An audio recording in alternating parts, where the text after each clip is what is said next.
Edge of the Lord of all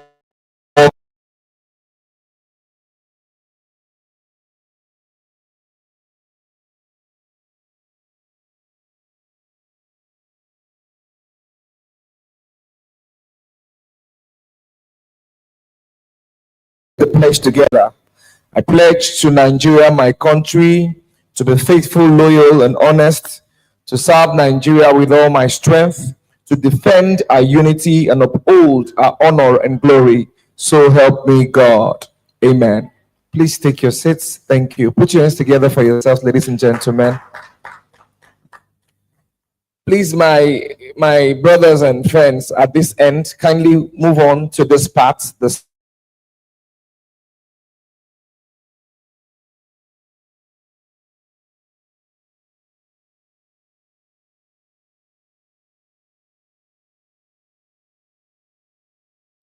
have people here as well.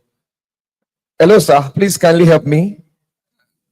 My beautiful lady in the selfie, I'd like to have you in front. Thank you. After the selfie, just come so we can take ours here. Thank you, madam. Okay, we're moving right away. We'll have a brief recap of what transpired yesterday. I believe some of us are joining us for the first time. We had the international conference kickoff yesterday with the opening ceremony, which was well graced by eminent personalities, both from the academic world and industry professionals. And we're here on the day 2. We're expecting to have lectures from 2 or rather 3 keynote speakers, both locally and internationally. So we're going to be having one of the lectures that was shifted from yesterday to today by Dr. Adewale Kayode, who will be talking on work-life integration for digital educational leaders, setting boundaries in a 24/7 world, 247 world. We're also going to be having another lecture by one of our keynote speakers all the way from the United States of America. She is Dr. Amanda Johnson from the Kent State University, Ohio, United States of America. She'll also be giving us a speech later on. And also another lecture by Professor Ritu Chaurati. She'll also be giving us a speech very soon. So please, we're hoping that these messages or lectures will be very brief, and then we'll wrap it up with our breakout sessions, and at the appointed time, I'm sure we'll be done. So, excuse me? Okay, she's coming from India. She'll be speaking rather from India virtually. So please stay glued and stay hooked up to the program. Very quickly, let me just run the protocol of those who are here. We have in our midst, ladies and gentlemen, the president of the Institute of Educational Leadership Practitioners of Nigeria. Is none other than Professor Sunday Osat, ably represented by my Oga here. Yes, I'll get his name and introduce him. Please put your hands together for him. He's been here with us from the beginning. I really do appreciate you, sir. Yes. And we have our registrar also here, a very hardworking and strong woman, I must say, standing all the while throughout yesterday for this program. And she's here. I'm talking about Dr. Fumilayo Lusa, seated or standing to join us. Put your hands together for her. She's already here. Members of the Governing Council of the Institute, we really appreciate your presence. And visitors from different states and parts of Nigeria outside seated here, we also duly appreciate you. I also especially appreciated the ICT team. Thank you guys, you're doing a fabulous job. Thank you so much for your work. Permit me to especially appreciate the Vice Chancellor of this university, the Tai Solarin University of Education, for his support, for his love, and also giving us this place as our host. Please, let's put our hands together for him, the Vice Chancellor, the principal officers, and of course, everyone who have supported in one way or the other. Please put your hands together for them for their support. Dr. Amanda is here already. You're welcome. Thank you so much. We'll be having her almost immediately. Thank you.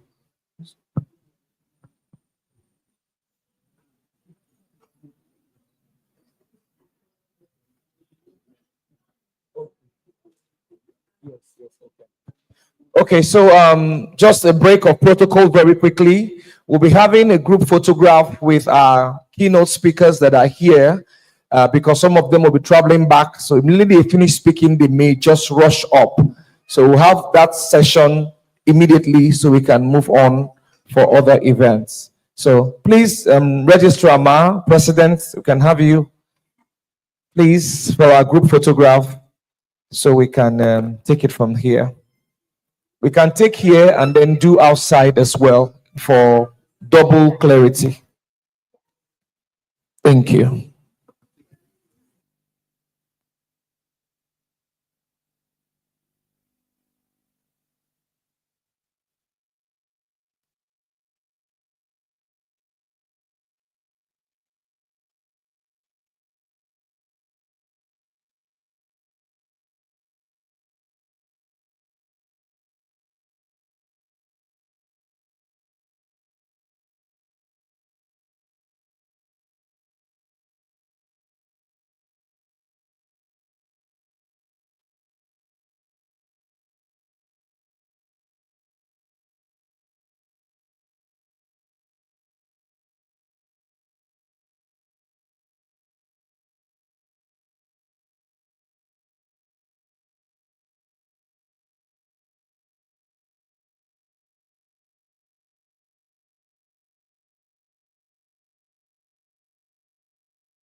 can come prof.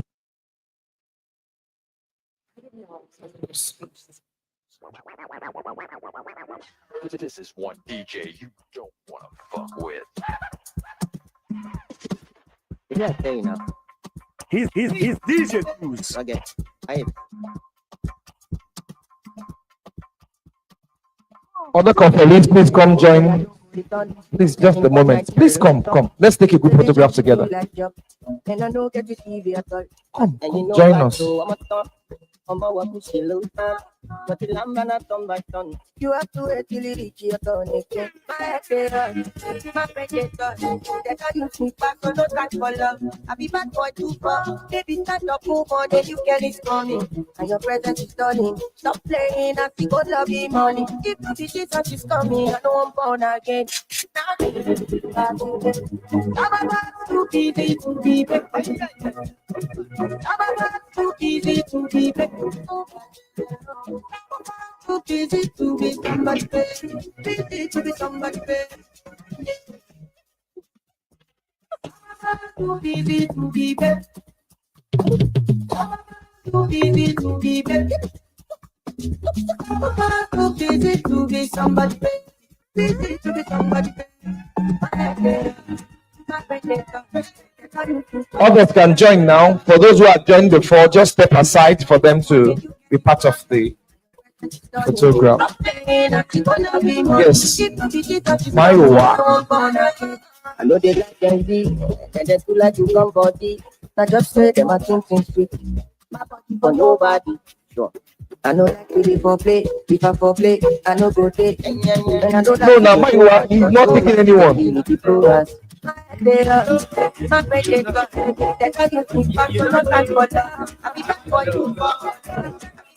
Photographers, be sure it's clear so we can take outside if it's not clear enough. If you know, you know. You think you ball us in town. Now you know. Now you know.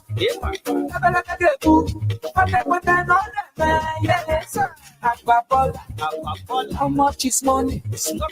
Balling. Premium or not? Now you know. Okay, Dr. Adewale Karide is here. Thank you so much for joining us. We looked out for you yesterday, but we understand. You're welcome, sir. Thank you.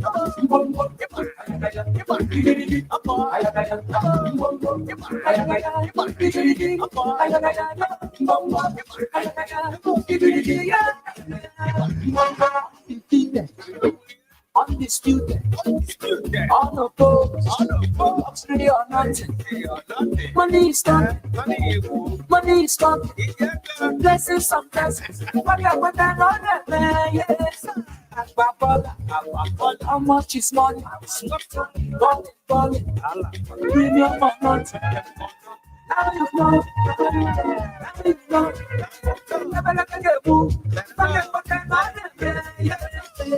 I should have been joining this photograph since I'm wearing the same uniform with them.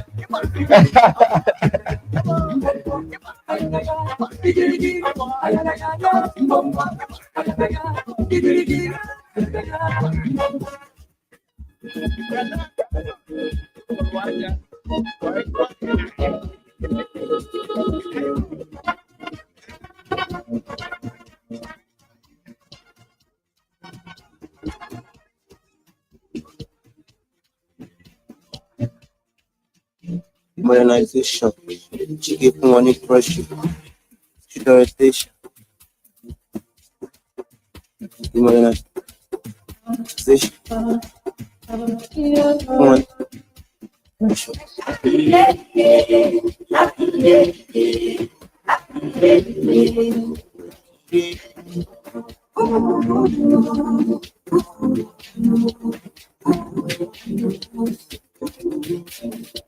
I'm a nigga, sharp bro.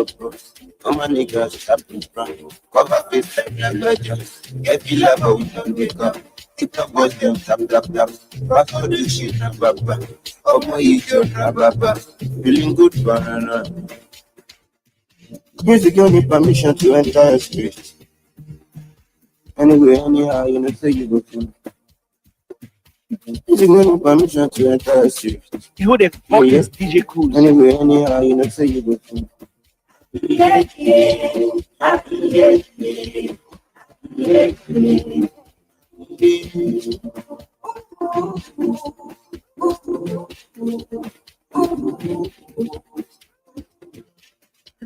How you love come back? A Gucci got to cover. Go back, make it pop back. I leave you like your mother. The one that want you, and I be nobody. I'm not need to come, go to kill me.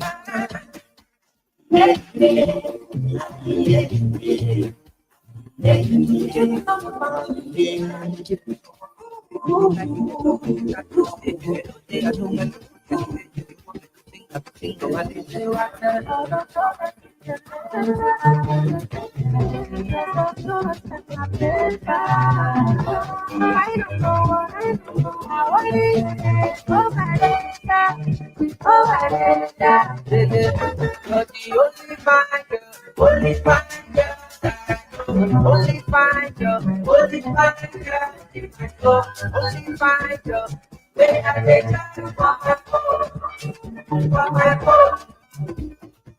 you ever leave me now? Only for I could not notice me now. Only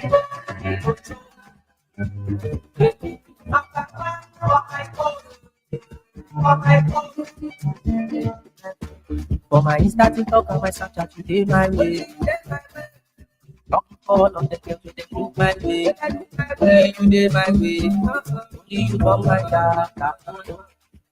Oh no no no no no.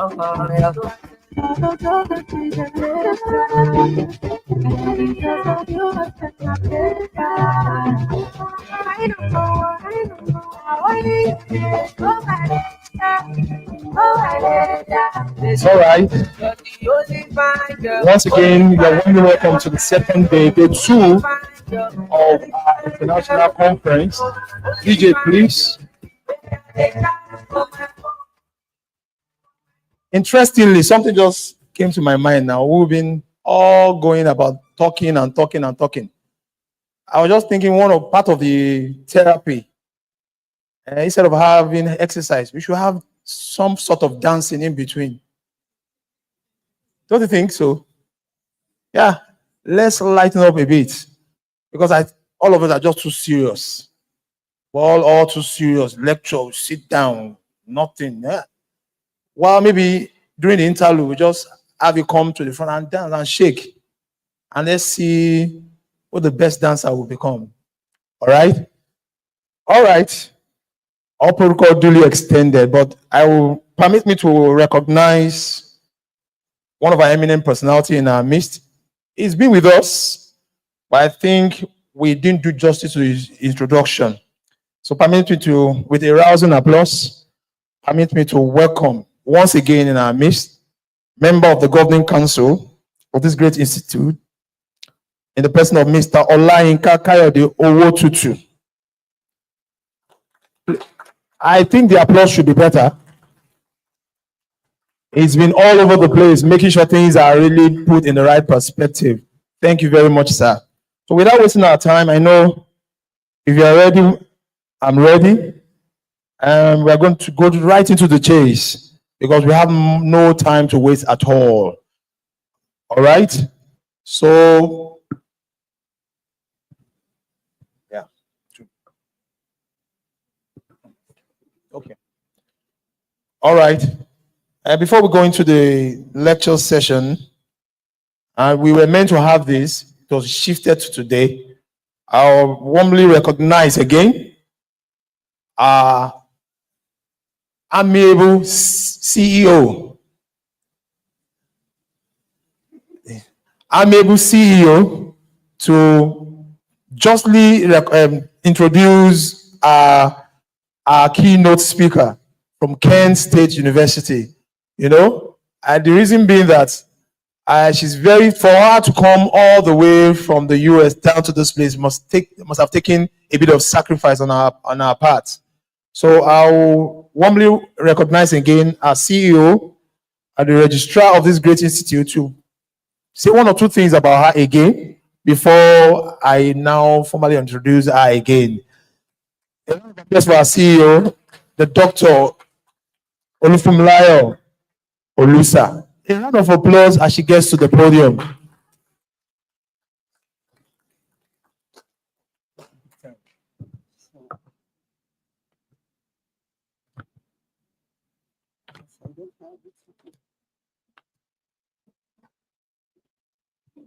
Good morning, ladies and gentlemen. It's another pleasure to be among us today. I'm able Dr. Amanda Johnson. And when the time comes for her to give a speech, we read her citation to everyone to hear. We thank God she's here, all the way from the Penn State University, USA. And I want to assure you that her presence here today is not by accident. If you can be patient enough, you will get all you want, you need for your career to grow, for the collaboration we are talking about to happen, and for the innovation we are aiming at to occur, even in our own time.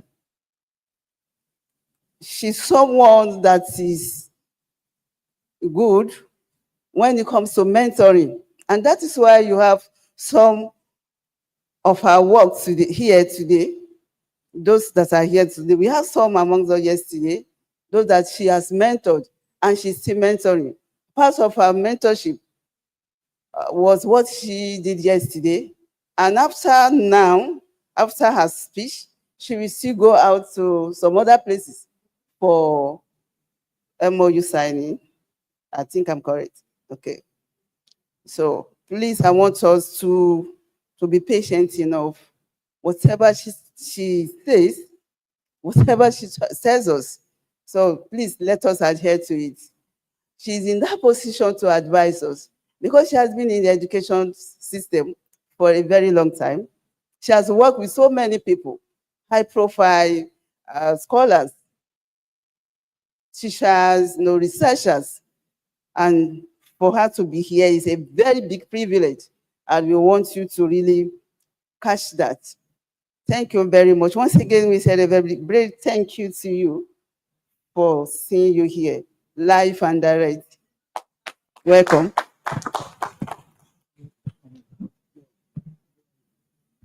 All right, having said that, I just want to add one or two things. I kind of like a passionate appeal when it comes to things like this. You can see all over, all smiley and everything. You will meet you, we are exchanging pleasantries. I sense that there's a lot of depth in her that she needs to pour out here.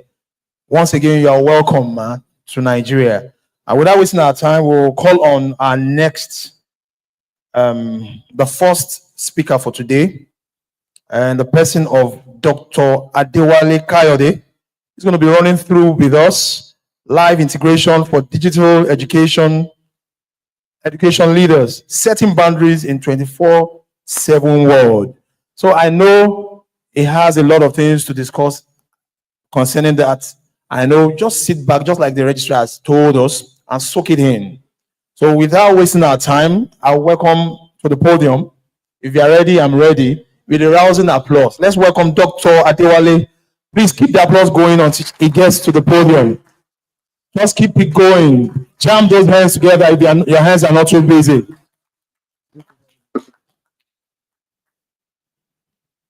Good morning, everyone. Good morning, sirs and ma. I'm sure we are all happy to be here. Yes or no? We are all happy to be here. All right, so I want to start on the already established protocol, but I'm still going to observe just one protocol. That is just to appreciate the registrar of this great institute, Amomi. We really want to appreciate you. Yes, for doing this, in fact, for deeming it fit to bring this to Taisho Learning University of Education, the premier and the preferred university of education in the Federal Republic of Nigeria. And as well, my own great mentor and partner from the United States of America. That's Dr. Amanda Johnson. Like I've been introduced, I'm Dr. Kayode Adewale, and I'm here to just talk to us just for a few minutes on what every one of us were facing, in fact, up to this present moment. Because if I'm to ask you now, can we look at this?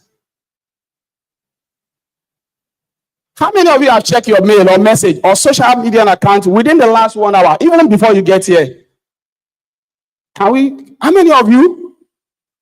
Almost everyone. Yes. Almost everyone. You keep on doing that time to time. So, in fact, I want you to know that this small question that I just asked you now is just to set a stage for what I'm here to discuss today. And that is what we call hyper-connected, always on digital world. And if I'm to ask you now from WhatsApp to Facebook, from Facebook to your mail and everything, what has been the impact of this in connection with you as an academics person? So, let's go through this quickly because of my time. I said, let's look at this Dr. A. Dr. A is a digital educator leader. He's based in Lagos. Years ago, she transited from being a classroom teacher to an administrator leader, managing several teams across virtual platform. And what started to us an exciting career moved to become an overwhelming. And sometimes, majority of us, we get overwhelmed almost all the time. Being on our on all the social media, checking mails and some other things. And before you know, in fact, if care is not taken, you may even forget to do some works that are very important to you. So her day will begin with WhatsApp messages from teachers at 6 a.m. and when with Zoom meeting, sometimes at the middle of the night, and it happened to majority of us, yes or no? Sometimes you will just be on that. And before you know, you're like, it's already 12 noon. It's already this time. Without knowing, you already take your time. So the same thing happened to Dr. A. And one evening, she was preparing for yet another late online section. And her 6-year-old daughter told her and Steve and said, and asked, Mommy, are you going to talk to your laptop tonight again? That means that little baby did not see anything. Or what you do almost all the time is that you talk to your phone, you talk to your laptop, you do this all the time. And this happened to me too.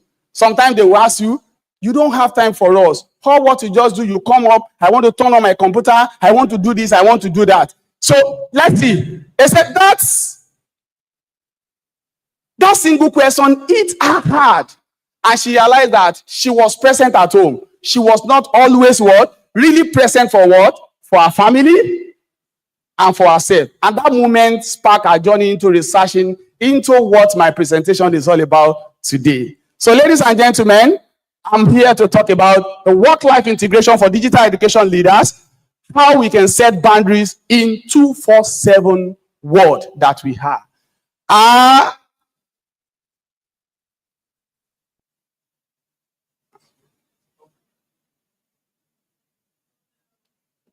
Is that anything?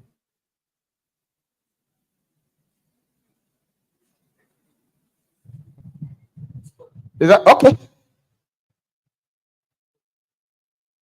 Can we just excuse me? Okay, it's okay.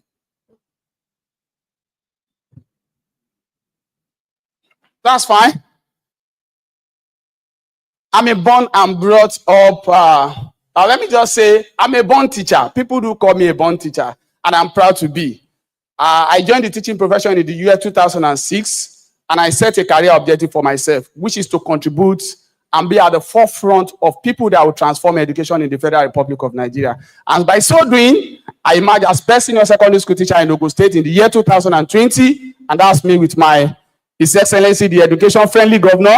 In 2021, after emerging as best teacher, I make up my mind, because of that, my career objective, that I want to be among the teachers that will revolutionize STEM education in the country. I was rewarded handsomely with huge amount of money, and I set out of some amount of money to renovate what we call a multipurpose laboratory in my school into a STEM lab. And that is that STEM lab here. In 2021, I became outstanding youth in the whole of Ogun State. In 2022, I became the champion for the Martina Teachers of the Year, and I qualified to be among the top 10 in the Federal Republic of Nigeria, and that's me here. In 2022, that same 2022, I got selected to attend the prestigious Fulbright Teaching Excellence and Achievement Program, a program sponsored by U.S. Department of State with the funding provided by U.S. government, along with 150 educators across the globe. And that is where I met Amanda Johnson, a great mentor in U.S. So that's me, and that's Amanda there for you. So over there while I was in U.S., I presented a proposal, and I'm happy to tell you that today, that proposal has now become something that won me a very big grant with the whole Kent State University in collaboration with Ogun State government. So that's me in US. So that's me in US doing all sorts of things. And Amanda will say, you, Coyote, always with your phone. And that's why I'm bringing this up here now. And it's timely, this title given to me to make presentation done. So I got back into the country November 4th, 2023, after my fellowship, and a few months after that, I got selected to attend another fellowship in US in 2024 to be among the top 20 science educators that will be attending the Limited Test Global Educator at Houston, Texas. So that's me there. A few months after I returned, I got selected. So immediately something is wrong. Okay, when I got back into the country, I packaged all programs together because I want my people to feel my impact, my experience, my US experience. I started organizing different programs. I've organized what we call Ogun 517 Go to Space. And a few months after doing all this and getting across to all my colleagues in the country, on the 15th of January 2025, I was announced as one of the top 50 teachers throughout the world in a program called Global Teacher Prize, organized by Funky Foundation in collaboration with UNESCO. And immediately after that, this became a news all over the world. People were like, who is Coyote? And like I told you, we have education-friendly governor in Ogun State. And he said, it is high time we need to invite this gentleman. And when I got to his office, I got invitation through the Honorable Commissioner for Education, Science, and Technology in Ogun State. That's Professor Abayomi Adela Jaribabu, who is a great mentor to me. He was our former vice chancellor in this university. And when I got to governor's office, governor said, Coyote, you have made this state proud. You have made Nigerian proud. And therefore, we are appointing you as the first Ogun State Education Ambassador. And that was how I got appointed as the first Ogun State Education Ambassador in the year on the 21st days of January.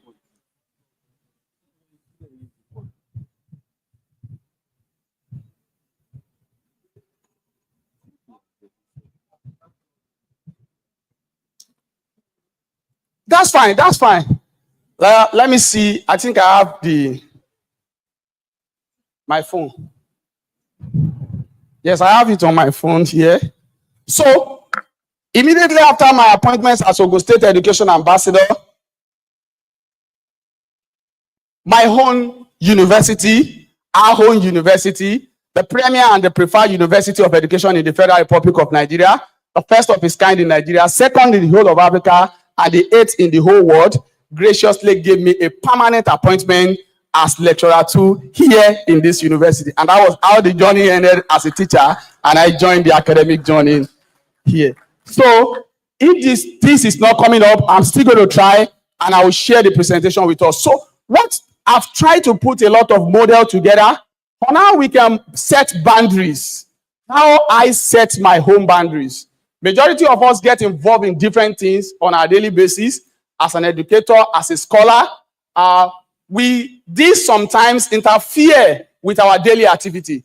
This sometimes being overwhelmed make, some of those things we do as a scholar, gets delayed.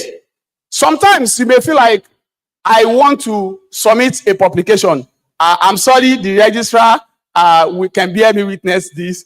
I think she promised that I promised her I'm going to send some things to her, and I was unable to say that to her.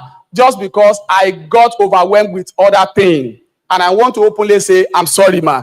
And that is exactly the way many of us have been saying sorry, because we did not set boundary in the 24/7 world. So, as a scholar, as an educator, there are 3 stages. Or there are 3, let me put it in that 3 stages. The first one is that there are stages that are very important, and there are stages that are not what? Important for you to step into as an educator. So you have to divide those stages and get a clear objective that did I need this? Did I need this? Those ones you don't need, you see them as what? As unimportant or not important. Let me put it in that way. Not important. And those ones that you need to set a good priority for, need to see them as what? As an important thing. That should be your target. Unfortunately, I'm trying to see. Ma, please, can you help me to send the link to them?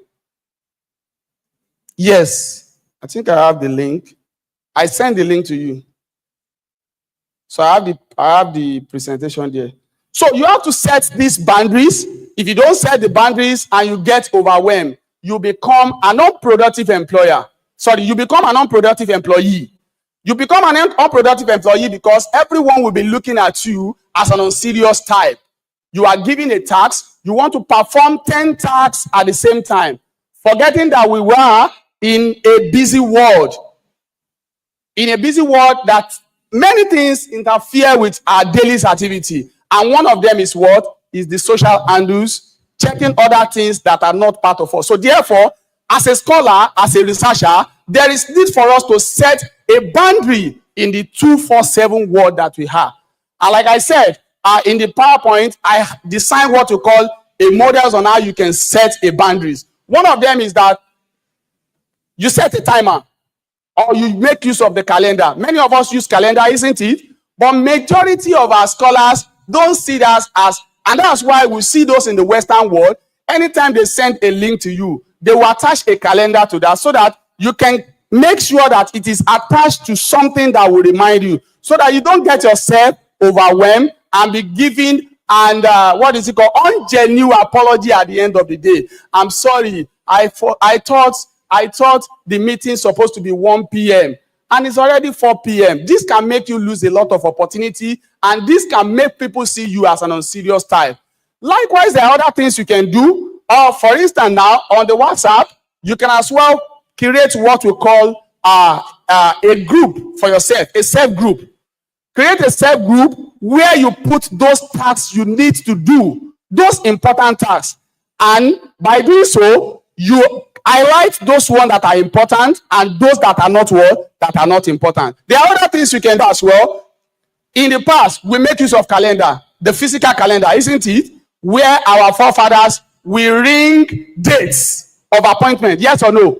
Which is still the same thing as Google Calendar. So when you do this same thing on calendar, you don't get out of band, and you use that to set a boundary for yourself. And on the calendar, despite being ringed out or setting something on the calendar, there is still need for you to identify the important and not important work tasks you need to do. Likewise, some of the work and every other thing you need to do as a scholar.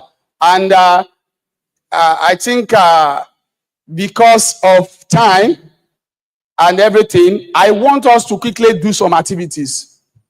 I want us to do some activity, but because of our time, but I'm going to put it in this way.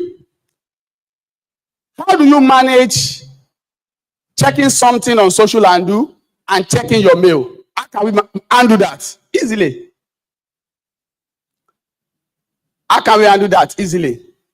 You got a notification on your social handles. You got a notification in your mail. Which one is the most important? Your mail? Your mail. Your mail is the most important. Therefore, at that point, you are trying to set a kind of what? Boundaries.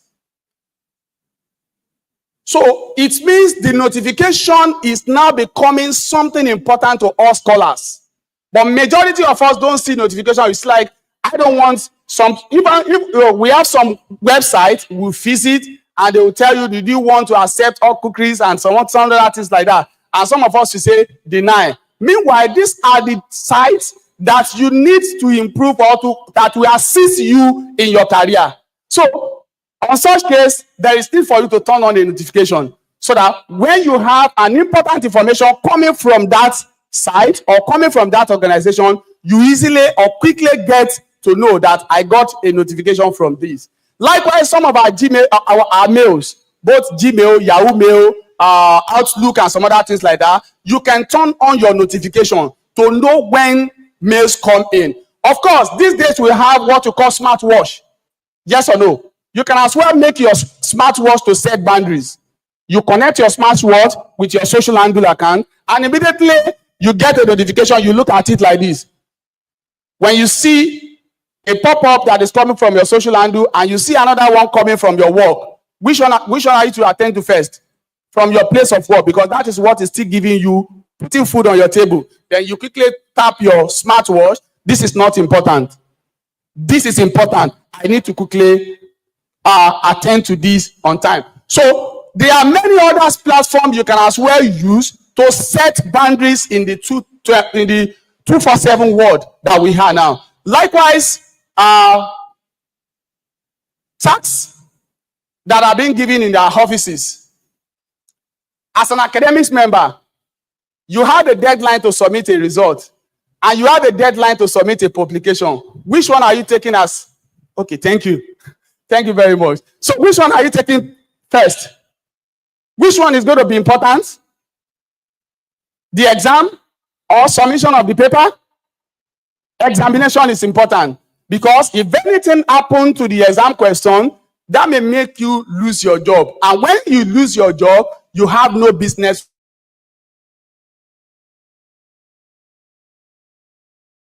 Connected word that has been giving many of us to run after some of these or getting not to set boundaries. One of them is what? Is the time zone, the difference in time zone. We said in the digital leader face a unique challenge, and these are some of those things that we see. For now, presently, we are almost 5 years ahead of US. Yes or no? Amanda, 5 years ahead of them in US. You are 5 hours ahead of them. You have a meeting with someone and you are, let me say, what says the time now? This is, what says the time? 10:40. That means you have to know the time zone of where that information or where you are to get connected. And with that, you can use that to set a kind of boundaries that will not make you to get overwhelmed and lose such important or any information you want to have at that moment. Please, can you? Okay, so the next one, let's move to the next one. I think I've talked about some of these. The digital overload. This is always taking a caution to tours or burnout from a prolonged stress or mental health. Let's move to the next one. If this pointer is done, I'm not sure. Okay, the pointer, okay. So, why digital boundaries matter? Why is it better? Setting digital boundary may look luxury to us sometimes, but for some time, you have to think of your what? Your mental health is very important.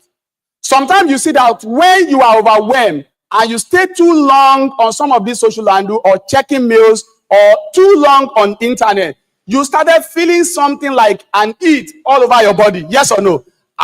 Did you observe that? How many of us have observed that before? If you have observed that, staying late online and you will not be feeling that kind of heat. I'm not in medical line, but I know I do feel it. Yes. So when you are getting to that point, you should know that what? You are going beyond your boundaries. So another one is to improve your work quality. One of the reasons why you have to what? Set boundaries to improve your work quality, the model positive behavior for colleagues and students, so that the following day you will not need to come to work and be transferring aggression, or come to work the following day and be sleeping. Majority of us, especially men, when you walk into the office the following day and you are sleeping, your colleagues will be asking you some funny questions. I hope you understand that word. So, but they will not know that you are not going to the other word round, but you are overwhelmed with what you are doing the previous day, which make you be what? Responding to that kind of a thing. So, I've talked about the smarter tools we can use for overload. Okay, so the theoretical model of work-life integration, one of them is digital connectivity, which is constant access to what? To platform. Professional demand, you take like planning and some other things like that. You need to plan yourself. For myself, a lot of people are asking, how do you manage to get this? I have what I call daily tasks. So those daily tasks, I will do them a day before. What did I want to do the following day? And I'll put those daily tasks. Anything that is not part of my daily tasks and you are bringing them, I will tell you, I'm sorry, I can't do that again. So the next one is personal responsibility, your work-life integration, your well-beings and burnout prevention, which I've talked about that. Then they sustain the professional performance. I want us to quickly see the model. Then I will round up now before I go to this. So, can we read this out? Can we read this out in chorus? The theoretical model for work-life integration. The first one is what? Urgent. Next one, not urgent. The one that is urgent, what do we do? Which adjective did I use? Do. Not urgent. You schedule that. This, delegate. This, you delete. So sometimes majority of us want to be everywhere. You take your time to know how to delegate work. And I want to appreciate the registrar. Immediately, she got here on that day, you were like, you are going to do this for us, you are going to do this for us. And with that, the institute were able to organize this kind of a thing. But many of us don't set boundaries in delegating work. You want to be everywhere. And your trying to be everywhere will render some things useless. And all the effort and everything you are putting into the work will become unfruitful. So let's see another model again. Let me just take this as a recommendation for schools and university or an institution. The first one is that you create a digital well-being guideline. I know it happens, and I can tell you that thank God Amanda is here. As Amanda, I want you to testify to that. Can anyone send you mail now? If you send Amanda mail now, there is a notification you will get. I just did that. Immediately I saw the news of the grant, and I wanted her to say receive. And I saw I'm out of the States now, presently in Nigeria on assignment. My partner will attend to you. How many of us do that? We don't set boundaries. Over there, they set boundaries. She can't attend to anything. If you send her mail now, she's not going to attend to that until she's back at her office. But some of us take some of the work overload. We take some works home. In fact, some of us even take the, what is it called?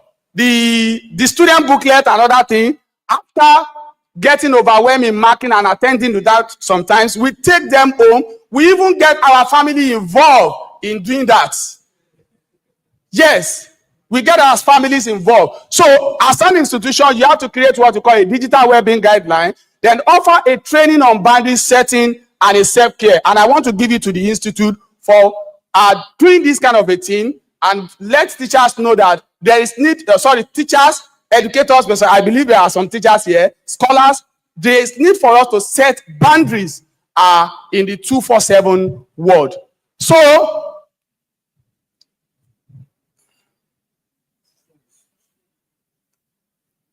quickly, policy suggestion for governments. I know they are not here. I thought the policymakers would be here, but I quickly want us to do a kind of interactive reflection on this. As I said, as digital education leader, and our responsibility is not just to teach, but to model sustainability leadership, and it's about focusing on what matters, protecting your purpose, and staying energetic for long haul, so that we don't look like Dr. What? Dr. A, that they will call you that, what? Do you want to talk to your computer again tonight? And you become a stranger in your own home. Ladies and gentlemen, this is just my little presentation, and I want to appreciate the institute for giving me the privilege to come here to talk. I think that applause should be louder. Very apt, very concise, with so much depth. I'm just trying to catch my breath because it was just on a very fast pace. I know that he's trying to keep up with the time, but I would suggest that this kind of a thing should be like, there should be a breakout. Like you take it piecemeal. But notwithstanding, he did a very, very, very great job. I think it deserves another applause. Wonderful. I'm just trying to soak everything in, but I was able to get one or two things. And I'm going to start on this note. Someone said, a sage once said, disciplined people are the freest people in the world, while all others are slaves to their mood. And that thing really hits me. Because if you are so disciplined, one of the key words I got out of his presentation is just discipline. If you're a disciplined person, you'll be free with whatever you do, what you want to do, you are intentional about it, you just go right into it without having anybody to clog up your own schedule.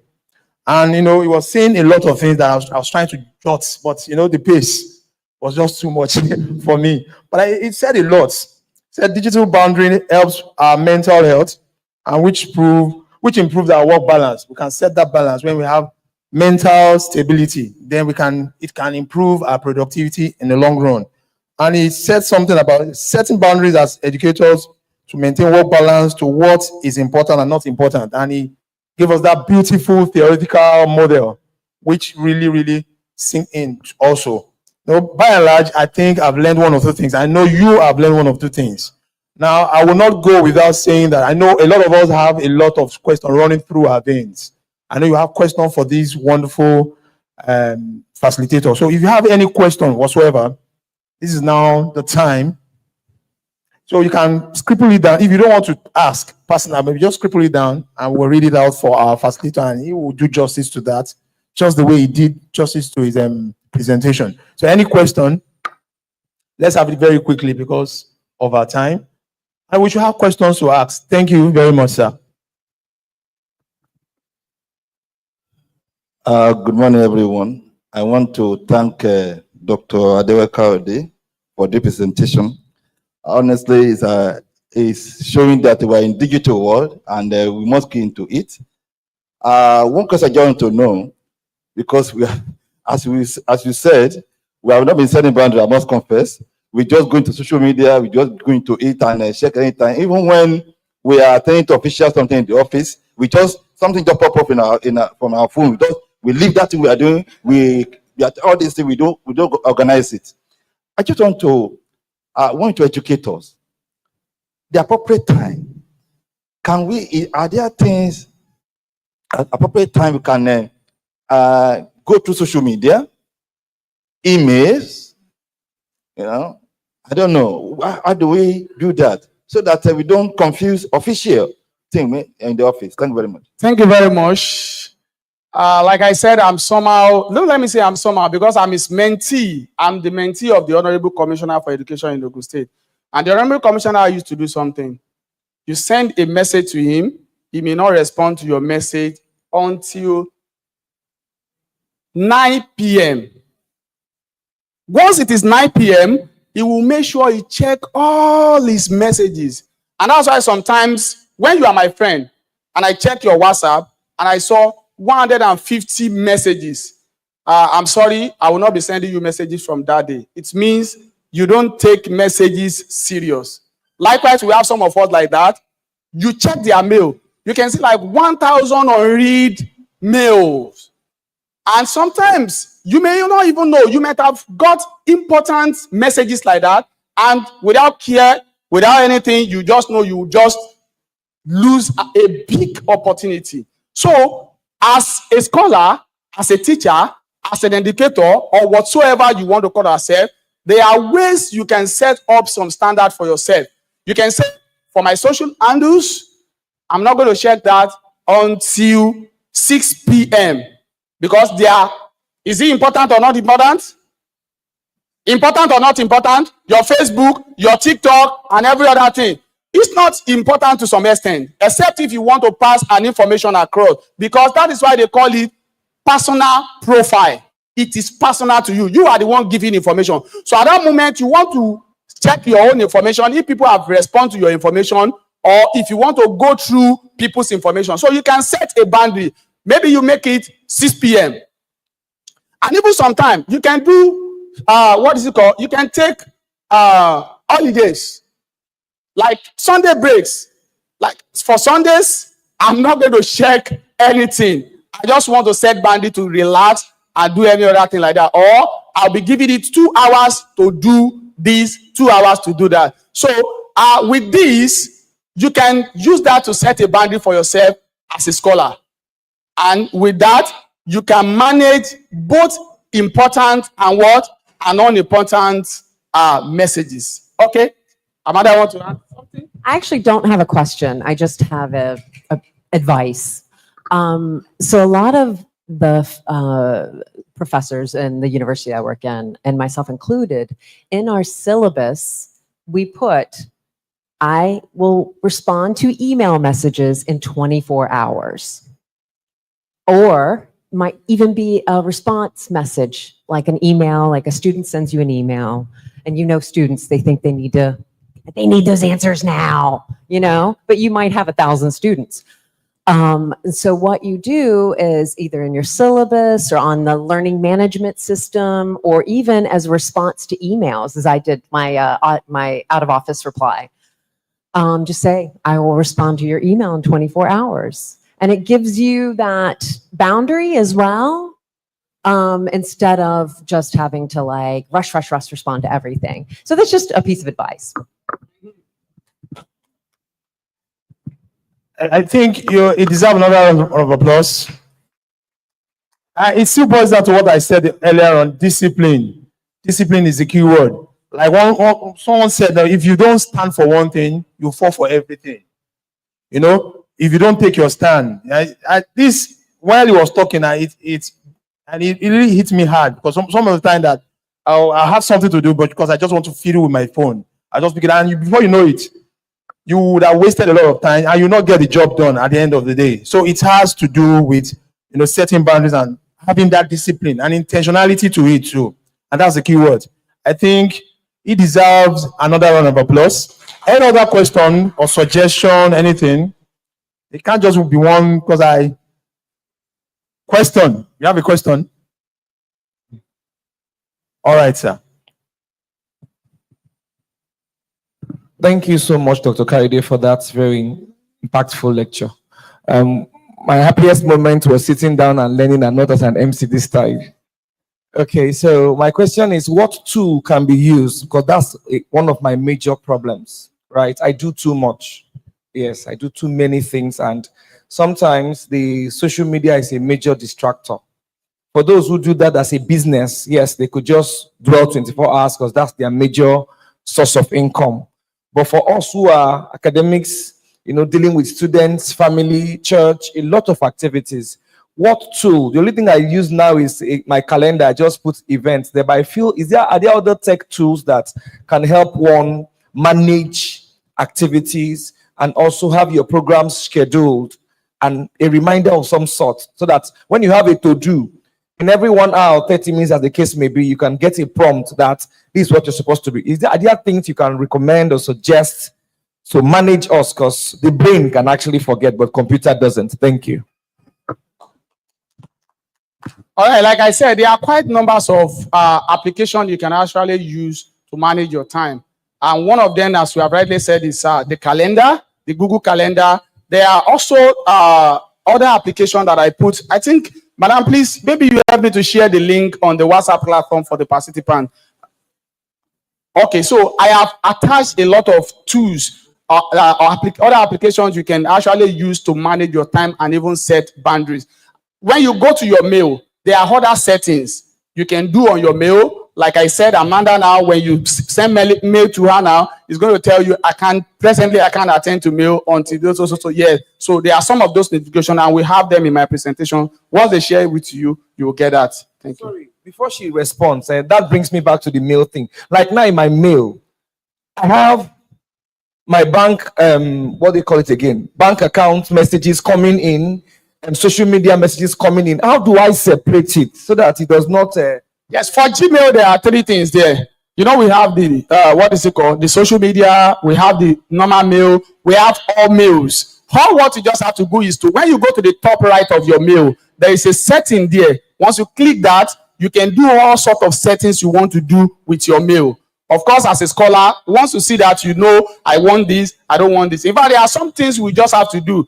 For me now, if I send you mail, I don't need to tell you I'm Dr. Kayode Adewale. I don't need to tell you, I don't need to add information like I'm the Ogun State Education Ambassador. It's already in my signature. So once I send you mail, you get all the signature under my mail. You get that in the presentation and how to go about that. Thank you. Thank you very much. That's fine. Okay. Some reactions. Oh, I also I have a reaction to what you were saying. You know what I use a lot to help organize my life is ChatGPT. I mean, honestly, I've become very good at writing prompts to help me. So, I mean, I think that ChatGPT has some ability to help manage your life too. Thank you. Yes. Thank you so much. I've listened carefully, and my major concern and worry is about time management, because you look at it as if the number of hours we have in a day. For us, some of us who are administrators, belonging to several groups, units, even on WhatsApp alone, at times there are days I receive 2,000 messages in one day, and different groups, and all of them are officials, correspondences. And by the time you go to email, and at the time I said, okay, I won't be reading all these mails again. I will wait, because I also have my day-to-day daily routine to attend to. And by the time I get home, family feels, oh, you are concentrating too much time, you've abandoned us. Then, and I say, okay, and even your doctor, we also say you need to maintain certain hours of rest and sleep. How do one go there? And even on issue of mail, at times there are issues, we have important mails that we accidentally go into spam and other ones. So if you say, oh, yes, it's spam because you have already set your mail, and you won't know that you have important mails hanging somewhere. You know, so, and you still want to, if you don't go through it, how will you discover? And that people will say, accuse you of being negligent, that you ought to have checked and to also make sure that things are. So how do you do that and manage this in terms of time and without losing fact of being accused of being inefficient? Thank you, sir. All right, thank you very much. Like I said, you know, I've talked about some of these applications and some other things you need to do, and also the settings on your mails and other things. If you look at some of these, let me take Google, for instance. I use almost Google application. Google has over 32, close to 40 applications that some of us don't know. I do take a course at master's level. We call it Computers Application in Education. And sometimes when I want to run the postgraduate student through that, I will tell them, the first thing you need to know if you want to be technologically inclined, you can start with your Google. Go there, check all the Google's application, all the 42 Google applications can help you to manage your life and do every other things you may think of as a scholar. And all these will definitely help. Thank you, sir. A round of applause once again for our facilitator. Just one more thing before Dr. Amanda will come up for our short keynote address. And just even in around, if you check the common denominator with us on earth, the way I see it, it's time. Everything is about timing. As also time God created, everything is about timing. So if someone show me a man that is unserious, they show you a man that doesn't keep to time, he doesn't know how to manage time. So at the long run, it's just time management. And it's not something that you can just pick up in one day. It's something you walk through, which has to do with what I said. Discipline is the key word. So it is quite, a learning time for me. And I know that for you too, you have learned a lot. And just going forward, this kind of a thing, I feel that we should just take it in piecemeal. That's just my recommendation. So without wasting our time, right into it in the same vein, we call up our very own Dr. Amanda for our keynote address. Just short. A round of applause for her. She comes up.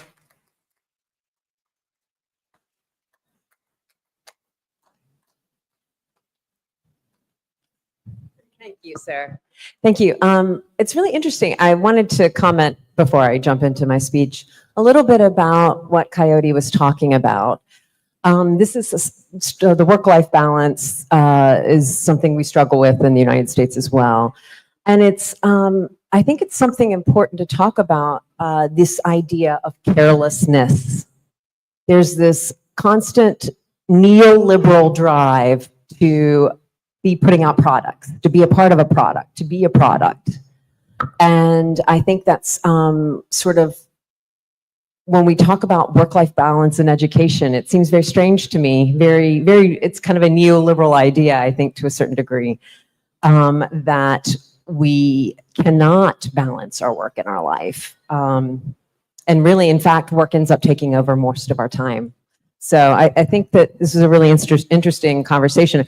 And in fact, something I'm very interested in the higher education environment and how it, this work-life balance idea devalues the work of care that we do in universities.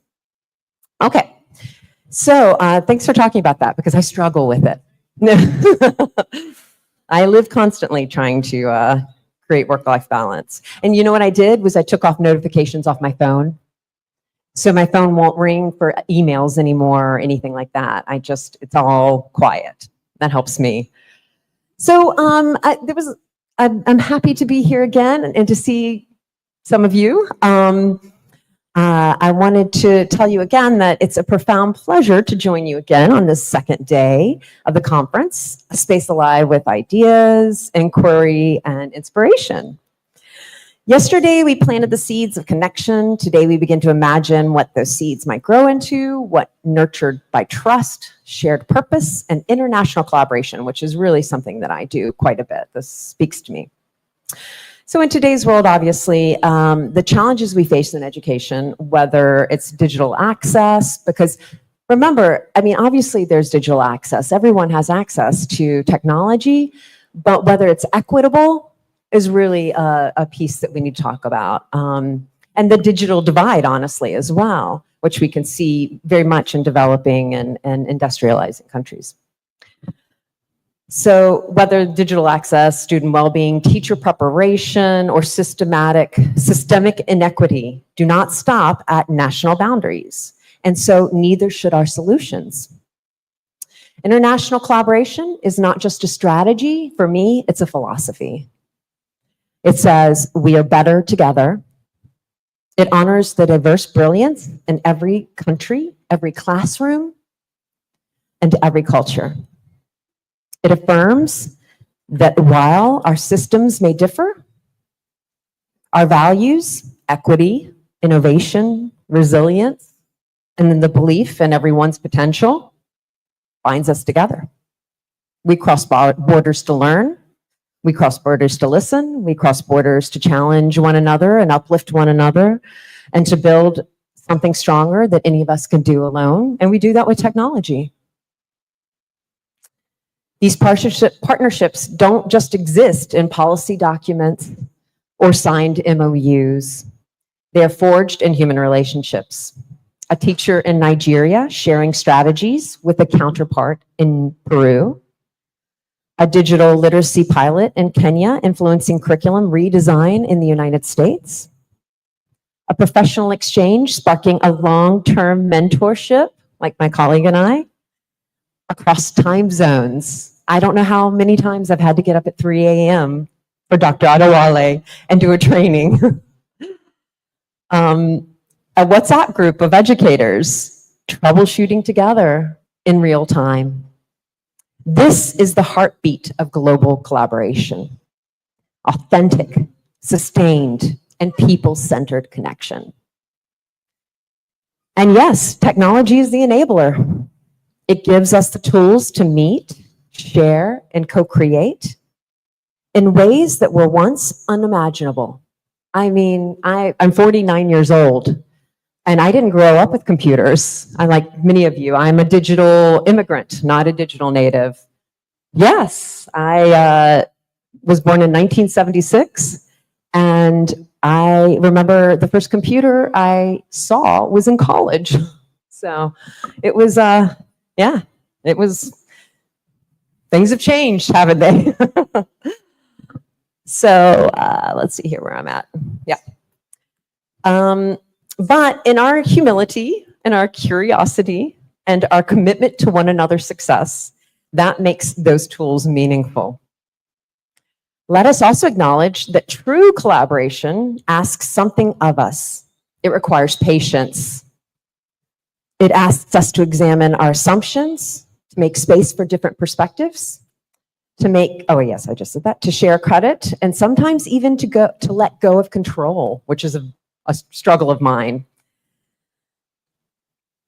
But in return, it gives us rich new ways of thinking, unexpected allies, and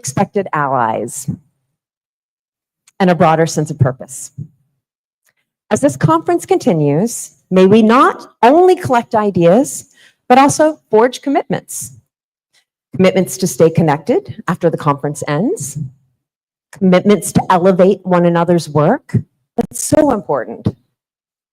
Commitments to build educational ecosystems that are more just, more collaborative, and more compassionate. I just want to say, for example, the relationship in the professional relationship with Dr. Adewale is really, this is a pure example of what I'm saying. Like, this is what we do together. We do it across borders. We do it through technology. He uplifts my work. I uplift his work. We are true colleagues. I'm proud of that. Yeah, I'm proud of that. So let us see every conversation today as a doorway, and not just into someone else's practice, but into a future where innovation is shared, leadership is collective, and learning knows no borders. I wish you all a day filled with insight, exchange, and above all, possibility. Thank you so much. Thank you, sir. Thank you so much, ma. Very precise, apt.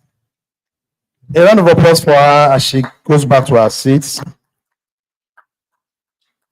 I know some of us, just on a lighter note, a lot of us have been wondering how to pick one or two things in our accent.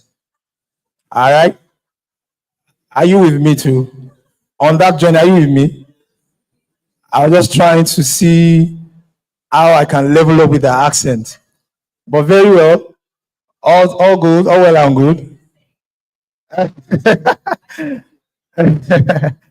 So I know some of you were trying to, you will not lie, but you were trying to see what she's saying, the pace and everything. But what with all, you have done justice to your keynote address. A round of applause for her too. But one thing I picked out from what she said, global collaboration, international networking is not only about a philosophy, but should be a strategy towards fostering, to block the gap between us, without digital gap or anything. But that's the only thing I was able to take out from that point. Said, just you reaching out to someone who is better than you can help elevate you from where you are to where you are going to, actually. So I think I got that also. A round of applause for that. And we are not wasting our time. We are going right into the next speaker. I think she's already online. Or before that, okay.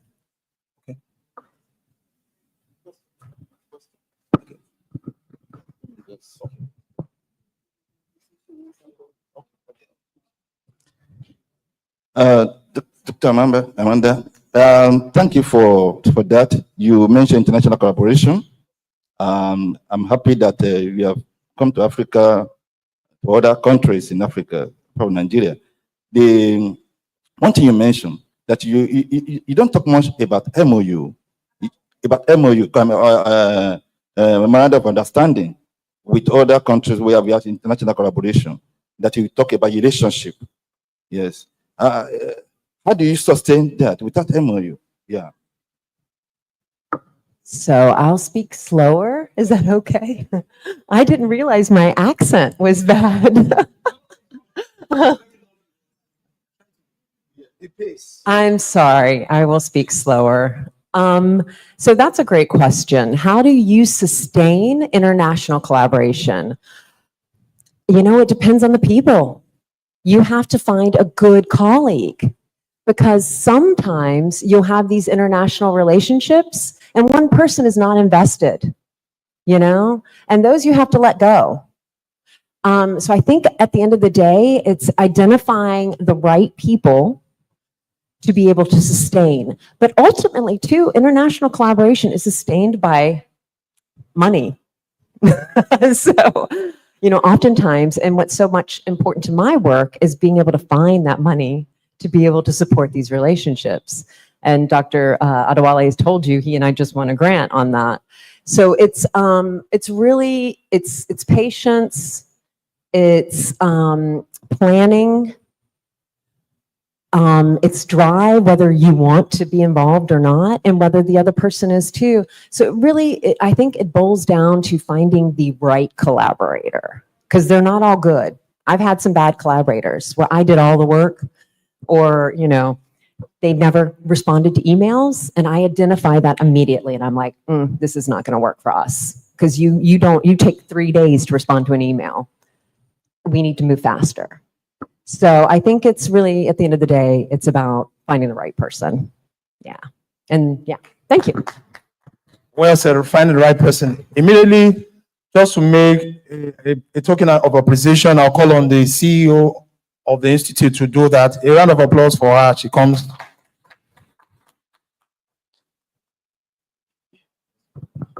Thank you very much. I want to say a very big thank you to our dear Dr. Amanda Johnson. You did well. It's as if you should be here with us throughout today, able not to go back to your state. But we cannot hold you. Thank you so much. At this point in time, we can't pay you for all you have done, especially to make this conference a success. It's not that easy to come all the way from the US to attend a function in Nigeria, because you'll be thinking about so many factors, the flight ticket, all this and that. But we are so glad to have you at the end of the day. Thank you very much. I want to call on Mrs. Paula Shade Ogedengbe to come and present this to our dear doctor. Let's appreciate her as she comes to the podium.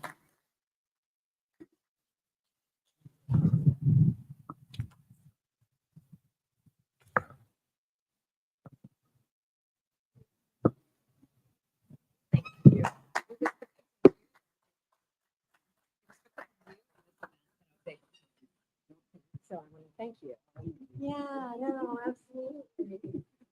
Come without you. Oh, I'm so sorry to be so funny. Thank you. Dr. Amanda Johnson, on behalf of the Institute of Educational Leadership Practitioners of Nigeria, we sincerely want to appreciate you for coming all the way from the United States. Good to have you in our midst. In recognition of your support and immense contribution to the success of the 2025 International Conference held at Taishola University of Education in Ijebu-Ode, Jagun, Ogun State, today, August 14, 2025. God bless you. Thank you so much. This is for you.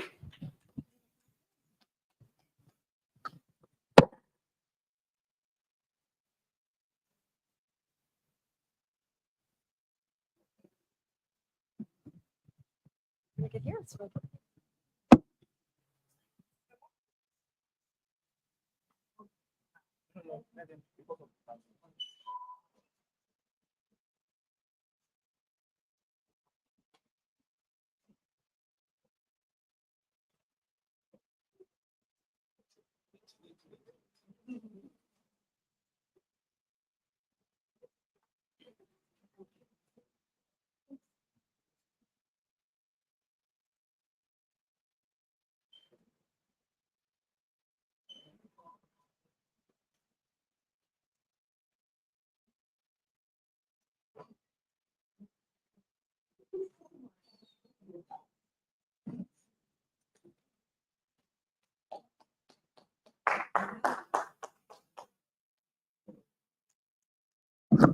On behalf of the Institute again, to you, Mrs. Amanda, thank you very much for being part of this ceremony. God bless you. Safe flight.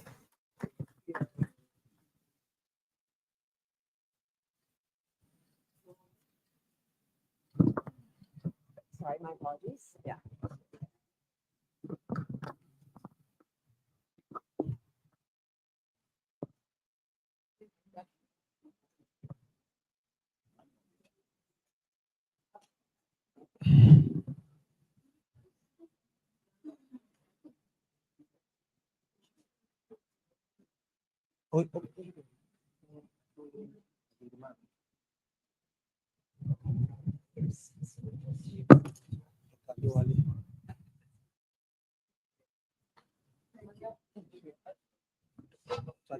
Thank you, everyone. Thank you, everyone. I appreciate it.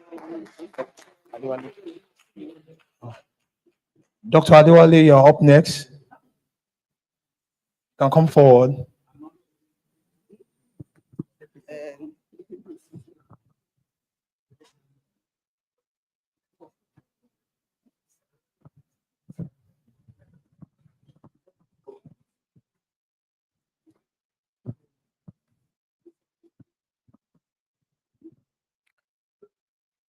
We want to thank Mr. Adewale for that, Dr. Adewale, sorry, for that beautiful presentation. Well done, sir. Fully digested. I will hope that I will have the slide because I have to go over it again. Thank you very much for being part of this ceremony and this conference. We hope to see you again and again. On behalf of the Institute, we present this to you. Thank you very much. God bless.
key foundation, lateral learning systems, and Script Uttar Pradesh impacting force. She has contributed to the development and vetting of position papers for rollout for National Education Policy 2020. Our work in adolescent education has directly benefited over 1,000 girls across 6 Indian states, while our UPSA-funded HIV/AIDS awareness campaign reached more than 20,000 youth. She's also recognized for training over 1,000 educators in digital pedagogy and technology integration, blending constructive, gender-responsive, and positive pedagogy approaches. Passionate about linking academic excellence with human being, Dr. Ritu is a sought-after speaker, consultant for our expertise in collaborative leadership, happiness studies, resilience building, and educational innovation. Through our research and outreach and policy engagement, she has continued to shape the vision of education that is inclusive, future-ready, and guided by a clear North Star of purpose. I don't think, if she's ready, we are ready.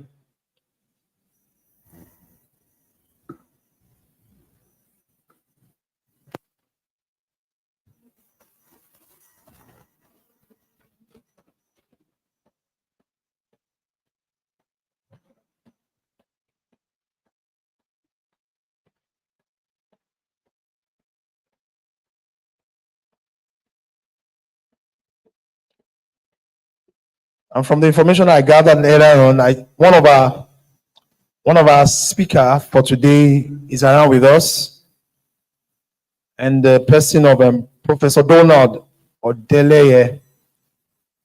I don't know if he's in the hall. Wow, wonderful! A round of applause for our speaker. After Professor Rutu, he's going to come on board to take us on application of AI and technology in contemporary education. So we are ready to go after Professor Rutu is done with us.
All of my life, I've been searching for the words to be.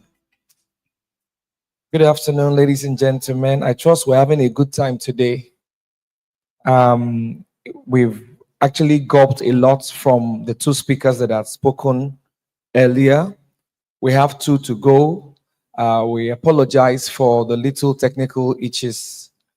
She's supposed to be hooking onto us from India, and then we have a little bit of the time difference thing. She had already hooked up waiting for us to connect. So I guess that little delay has distracted the process.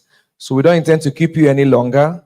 We already have in our midst the next speaker, Odeleye. Please put your hands together for him. He's already seated here. You're welcome, sir.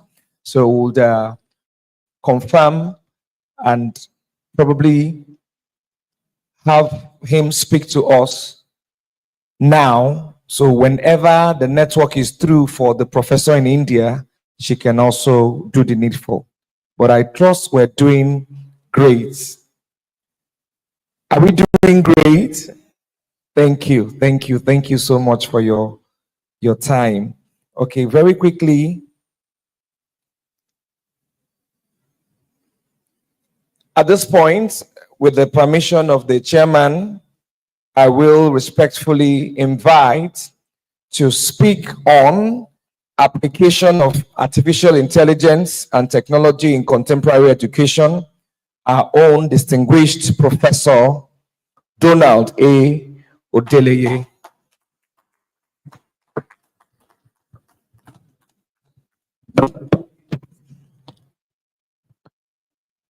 Professor Donald Akidemi Odeleye is a distinguished, just very quickly, he's a distinguished alumnus of the prestigious Obafemi Awolowo University. Yes, Great Ife. A renowned professor of counseling psychology and the current dean of education at Lead City University, Ibadan. He is a dynamic academic, seasoned administrator, and an inspiring university orator.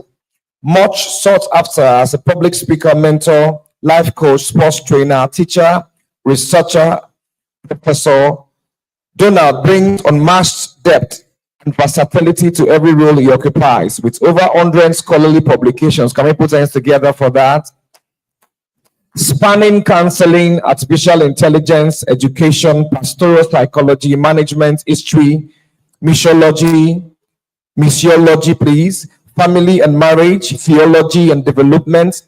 His intellectual footprint cuts across diverse fields, both locally and internationally. As an advocate of bridging the gap between academia and society, Professor Odeleye has tirelessly connected the gown and the town through impactful engagement. His leadership extends beyond academia as the immediate past president of the Nigerian Fencing Federation and as convener and vice president of the Nigerian Association of Pastoral Counselors. Finally, a well-traveled scholar and influential voice within and outside Nigeria,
That's essentially what we're thinking about. It's not a science fiction.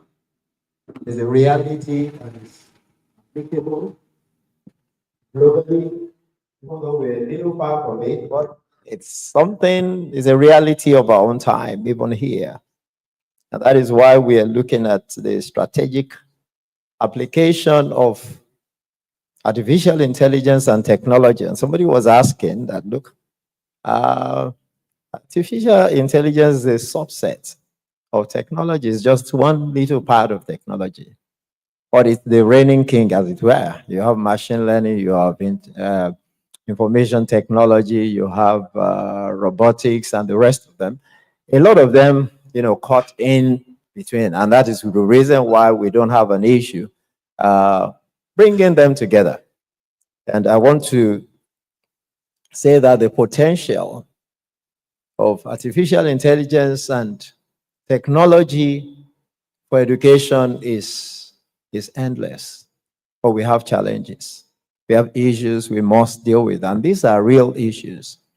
And I know we're all aware of the possibilities of artificial intelligence, but how do we make it work? So personally, I tell my graduate students, I say, except you are resolving a problem, then you shouldn't be standing to talk. Except you are functional and relevant, there's no point coming at all. And I have a couple of slides here. I may be going through them, I may be going outside them, because essentially I have limited time now.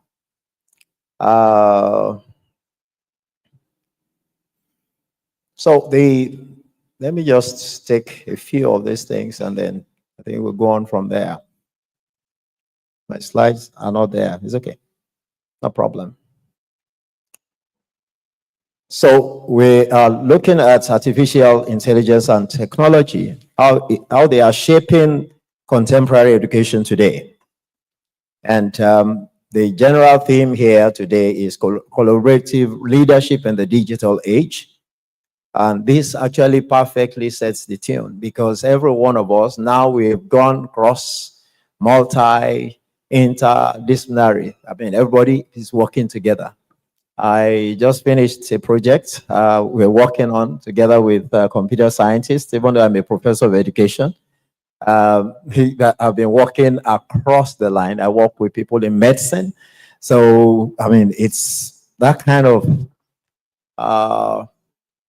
connect that is expected at the end of all that we are doing here today. And maybe at the end of the conference itself. Now, my first slide, was asking the question that why are we even thinking of collaborating? Why are we thinking about artificial intelligence and technology in education? Why is it an issue? It's commonplace. I mean, some of us have been involved in some trainings, COTSI, NUC, Big Bay, and the rest of them. I know I may have some colleagues here. So you already know some things, but the truth of it is that there is a digital divide between the rural and the urban. And even within the urban, many are underserved. And the truth of it is, if my people, I'm Yoruba, my people will say that if you have a rich man among 200 people, he is a perfect poor man. So the fact that you know a bit and I know a bit here and there, and that we are actually leveraging technology and artificial intelligence, is not strong enough how to sit down and look for what we can do, how we can make it work.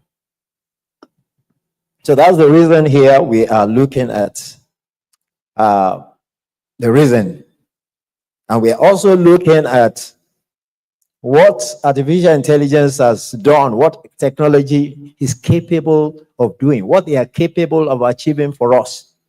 Some of these things you may know, some of these things you may not know. But we need to go through it very quickly. And then what are the challenges, the basics challenges that we see. What are the issues that are contending with? And we are going to be beyond that, we're also looking at the issues. How do we move from here? Because it's not enough to identify a problem. It's not enough to talk about the challenges. What do we do? What are the hands-on things that this institute, for instance, can do? What are the things you yourself can do to help us in these issues? Now, what are the imperatives of technological education or technological incursion into education? Globally, you need some tech knowledge to be able to fit in. We need to understand that there is a shift from this one-size-fits-all kind of thing that education has been known with globally, particularly within the Nigerian ecosystem. Oh, thank you. Thank you. Yeah, you can go on. You can go on to the next one. Okay, I think we are, okay. Why do we? Oh, no, go back. I think I should just take that.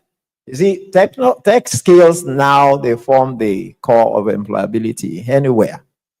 It gives you an edge all the time. Then this one size fits all that education has presented to us over time, is already going beyond that. What Gardner said, multiple intelligences tells us everybody is smart. And really, everybody is smart. There is nobody who doesn't have something. It's only when you're able to reach out to them. We've been able to do some of these things where I teach, bring in those you may call invalids, those that are disadvantaged, we bring them in. And even though they've been rusticated in some other schools, they've not been able to pass. I have a particular child, because he's an adult now. He was in one of our private universities, faith-based, and he spent 2 years there. He didn't pass a single course. He came to my university. He was in one department, which everybody feels a very simple department. He didn't pass a single course. He went again to another course, another program, which is supposed to be easy. I don't want to be mentioning because you may be, there's part of the issues we talk about majorly now in the postmodern world is that you are careful about privacy. You don't want to make somebody unhappy. So he went to the second place, so he spent about 4 years doing nothing. But we're able to help him by the grace of God. Not us. I think it's just God just wants to help us. So things have changed. There are personalized pathways.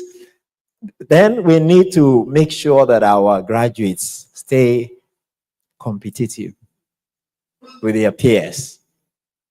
Enough of going out there, and we've seen this a lot of times. My son had a first class in Nigeria at the Premier University. Sorry, I can say that. So he must be a good student. But he got to Canada and he had an issue. Although it's not in terms of content, it's just in terms of presentation. He was busy scoring 70% here. His mates were scoring 100%. They were scoring 90%. So by the time they put them together, it was disenfranchised. I think we go to the next one very quickly.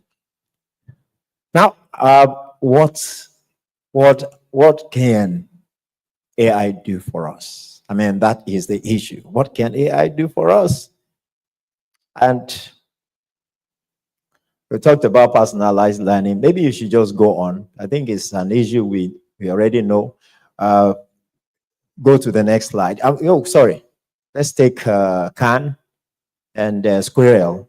Yeah. Khan Academy, if you go online, you discover they have opportunities.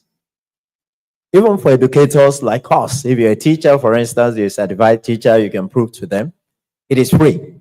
But if you're a parent or you're a student, probably will pay some little money, not a lot of money. the $30, $40, and you have free access to cutting edge, globally certified training. Right? So the things are there. Go ahead, please. These are what AI and technology do for us. It cuts down in terms of teachers' time. In fact, it just makes it easy for you. Even though, like I tell people, if you are doing research like me, you probably will need to work a little harder. Artificial intelligence makes it easy for you. You can get a lot of things here and there. But for you to humanize what you have, to authenticate it, you need to do a little more. Then we have smart chatbots that will answer FAQs. 24/7. They're there. Go ahead, please. We know what they can do.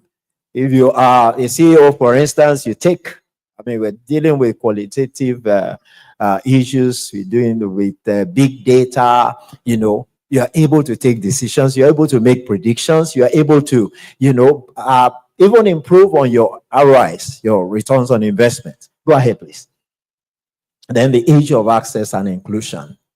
And that is actually a main issue for this presentation. Access and inclusion, because we have, the possibilities are there. We have low bandwidth mobile apps that can reach rural. We have AI assisted speak to text, text to speech, translation that supports anybody. If you're on the wheels, it doesn't matter. The person is having physical or mental challenge, it doesn't matter. Then you have offline solar labs, which they present endless possibilities for us. The next slide, please. Then AI and technology affords global collaboration, just like the last speaker was presenting, and that's the kind of platform that we get with technology. We can work from home. I was talking to a young man who moved from the US to Canada. He's an IT person. So it doesn't even make any difference for him. He was working at home in the US, so just moved because of a challenge he was having with the big man that is in the US now. So you have authoring tools. I was recently appointed to do some work with a university in Malaysia, and I am there as a research fellow, and they also were working together. So that's the kind of thing we are talking about. We have students also. We have, you have cross-border Moses. But there are challenges, and I've talked about the issue of ethical risks. The issue of privacy, the issue of ethical use, responsible use of AI, because AI can become, we recently had, those of us who are part of Big Day, we had this training on cyber security, and it just struck. I was telling my wife, she was also involved. She said, look, these black hackers, can't I just go, I need money, let me go and do black hacking. God forbid, But, that's what people can do. Depending, and that's the issue of individual differences.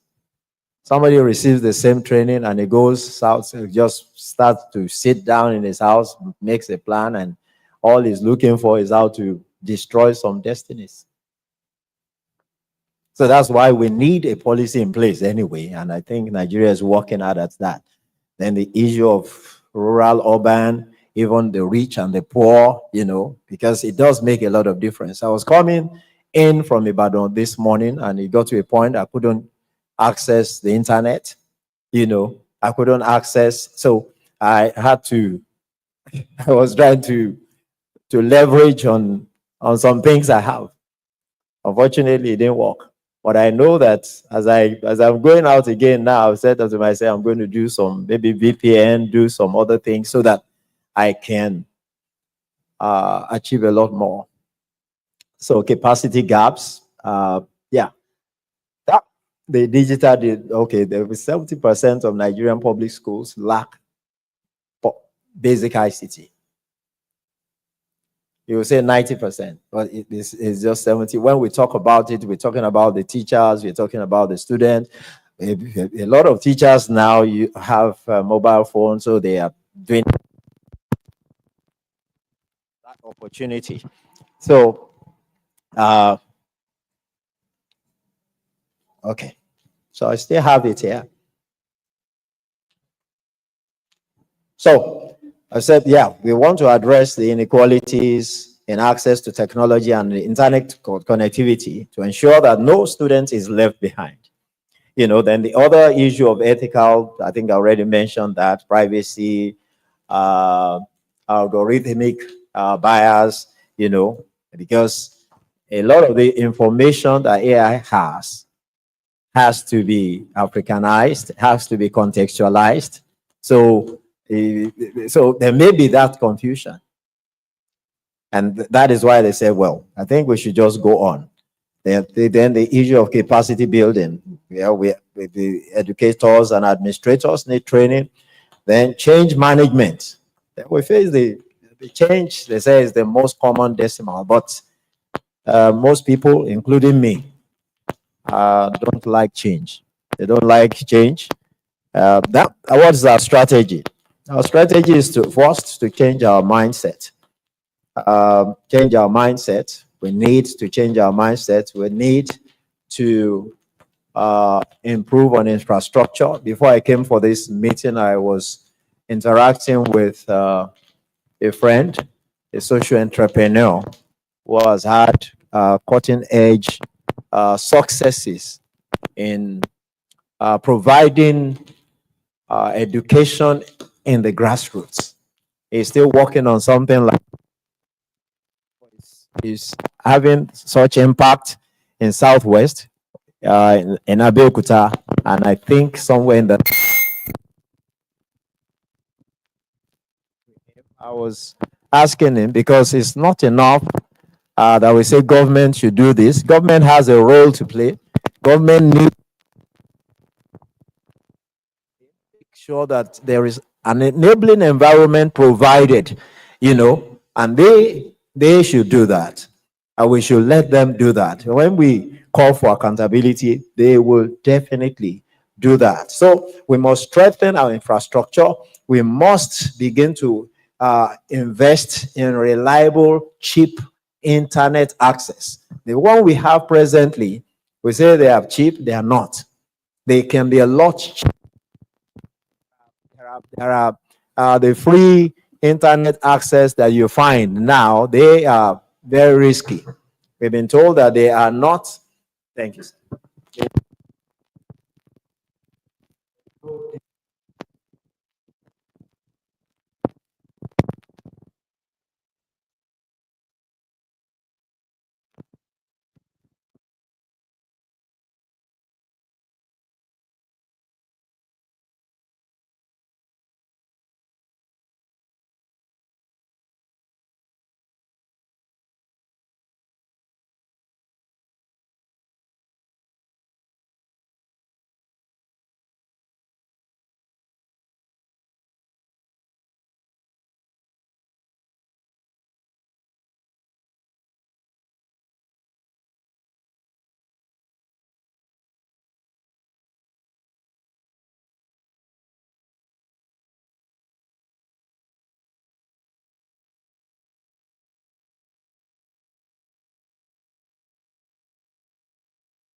transform our society almost forever.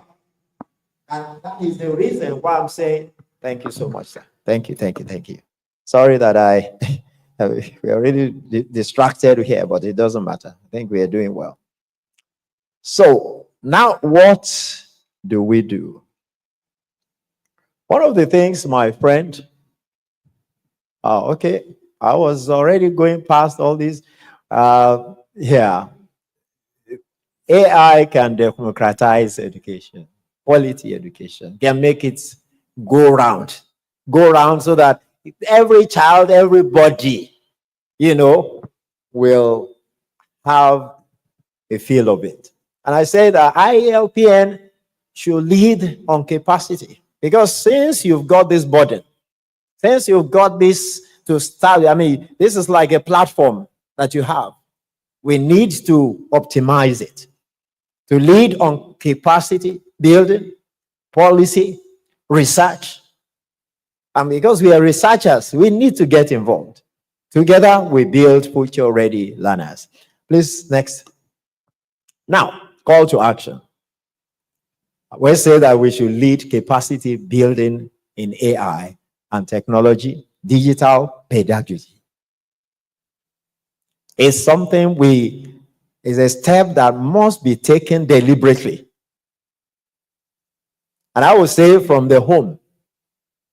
Parents must also take, because we don't want them to know about sex. We don't want them to go to pornography. There are ways you can take care of that. And that is the reason why parents themselves also need the information. Some smart people, motivational speakers, they say that if you don't have information, you become deformed. We need to get involved in it. There's a common cliche. They said, a little child's hand cannot reach the top. An old man's hand cannot enter inside the funnel. That all of us, as we work together, it will make a lot of difference. And we say we should champion inclusive ICT infrastructure policies. If you have access to policymakers, you have access to those in government, you have access to the banks, especially those who are in charge, multinationals that bring out billions for CSR. And the CSR, they always do it so that it's, again, will give them better ROI.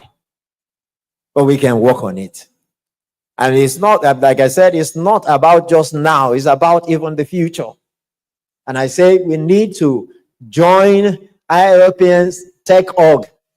Join their collaborative network. That is something we can do. Now, before I get to that, because I wrote out a 12-month implementation plan that can be done. I am not going through everything, but I'll just let you know. Already we have a needs assessment. We know that there is need both in the rural, semi-rural, and urban centers in Nigeria.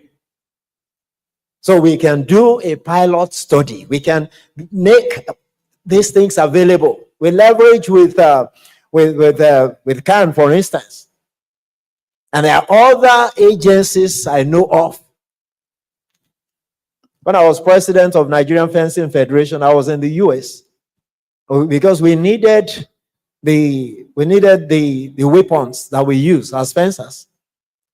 I went to clubs there. The ones they've used, they didn't like again. I collected them. The only thing the thing cost me was how to freight them from the US to Nigeria. That was just only me. Nobody paid me for that. So you can do something within the sphere of your influence. We can start little. We can just take on a school, 2 schools. Let's start somewhere. And then now, but what I'm talking about here is for an agency, an organization, like IELPN. If you have the clout, you have the capacity to be able to make it happen. So we'll do a pilot. I mean, of course, the first thing is to build a prototype. I mean, like I said, we have cheap internet possibilities. If, for instance, we have, if the government of Nigeria is deliberate about it, and we know that we have not, a lot of things we are not being serious about. I hope that some people will begin to get in, like you, and I don't think at 64 I want to, I think now I enjoy my grandchildren more than I can be doing research, but I'm not likely to be going to be running around people and be asking them, please, no. I think if I find them, if we're around ourselves, I will talk to them, and I'm telling them that, you see, what is driving the world now is knowledge capital, information capital, information property. And that's the direction we must be going. When you have, when you build your intellectual capital, because that's what you're doing. Recently, one girl from my in-laws' place in Uyo, she did, I don't know if you saw it, she made a phone which was more powerful than iPhone. Little thing like this, she says you can buy for 3,500. So the possibilities are endless. And all we need to do is to just get into it. We start wherever you are. Start it. And as we are building ourselves, you are learning something new every day. I did a course in genetic counseling. I've never done anything on genetics in my life. I've always heard about sickle cell disease and so on and so forth. But I sat down, I learned so much, even though I did not qualify for the project. It's only doctors and nurses and psychiatrists, they are the ones who scored the highest marks there. I didn't fail. I didn't fail. So when we do the pilot study, we have the pilot rollout. So we are launching it in phases. And after a while, we will now evaluate and then try and scale it.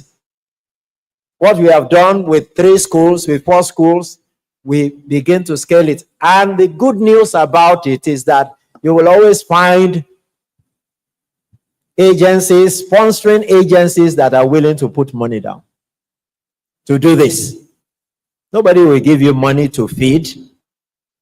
I always tell people this. But when they see project, they see something that could benefit human being. May not benefit them directly, but they know this one makes sense. It will give you money. And we can begin from this forum, begin to think about these things. How do we bring AI to that child in my village? How would you bring technology to that family? And that is what we're talking about. I want to say thank you. We have discussed the incredible potential of the personalized learning services and experiences, data-driven policy decisions, and equitable access to quality education for every Nigerian child, no matter their location. The path forward will not be easy. If I say it's easy, I will tell you it's a lie. It requires investment. It requires collaboration, intentional. It requires a fundamental shift in how we think about education. Ladies and gentlemen, please remember this. The future of our nation is not in oil. The future of Nigeria is not in oil and gas. The future of Nigeria is not in cocoa. Our future is in upgrading our classrooms. It's changing our approach to education. Somebody was asking me the other time, why do you call yourself a professor of education? I think you're a professor of counseling psychology. Now, because I've been around for a while by the grace of God, I said, I love to be a professor of education. And I am, primarily, because I know that that is the key that unlocks destiny. You get it right, educating people right, giving them the right kind of education, and that's where we missed it. So if we can do that, we get it right. So by embracing AI and technology, we are not just upgrading our classrooms, we're investing in the intellectual capital of Nigeria. We're equipping the next generation with tools that they need to innovate, to lead, and to solve the problems of tomorrow. My colleagues, senior and junior, let us seize this moment. Let's unite our efforts for a brighter future, for a smarter future for our own country, because we don't have any other place apart from this. Thank you, and God bless you. Thank you. Wow, a round of applause for our professor. A very powerful conclusion to a very in-depth presentation. A round of applause once again for him.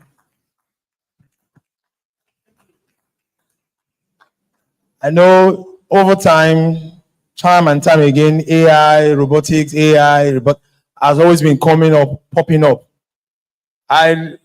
Before I'll give the chance to as many people that will have questions to ask our dear professor, I just want to know, sir, I wouldn't know if it's a conspiracy theory or it's a real thing about the emergence of AI and how it has affected our life, and futuristically, how it's going to have, as it were, a negative impact. Because there's this discourse around, fine, it's helping us. It's making our life easier.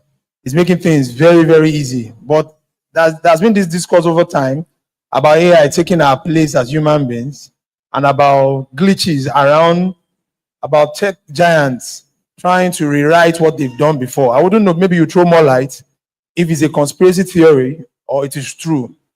And because that's always been the question I want to ask. Over time, we know all of these things, that the advantages therein is so much, enormous, that we can't even overrun.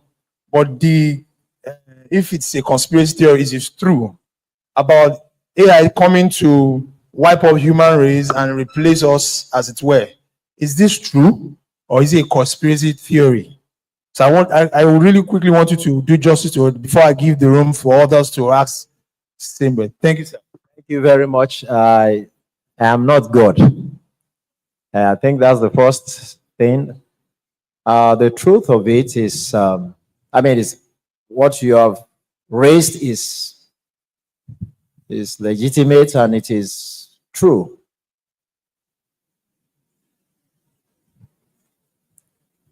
If human beings decide that they want to release everything to AI,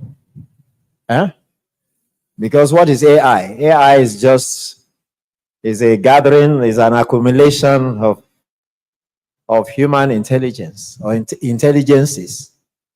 It just goes all over the place. You know, the more you consult AI, the more it's getting information, the more it's building its own resource. That's the algorithmic bias I was talking about. Ordinarily, AI, like I said, is technology. Is a tool that human beings provided or produced, and I believe by the mercy of God, to help them to live better, to fulfill whatever they need to fulfill. If I want to prepare maybe a systematic review, for instance, I want to do a systematic review of a particular area. It doesn't take me a long time. I'll just give AI the job. I will even go and be doing something else.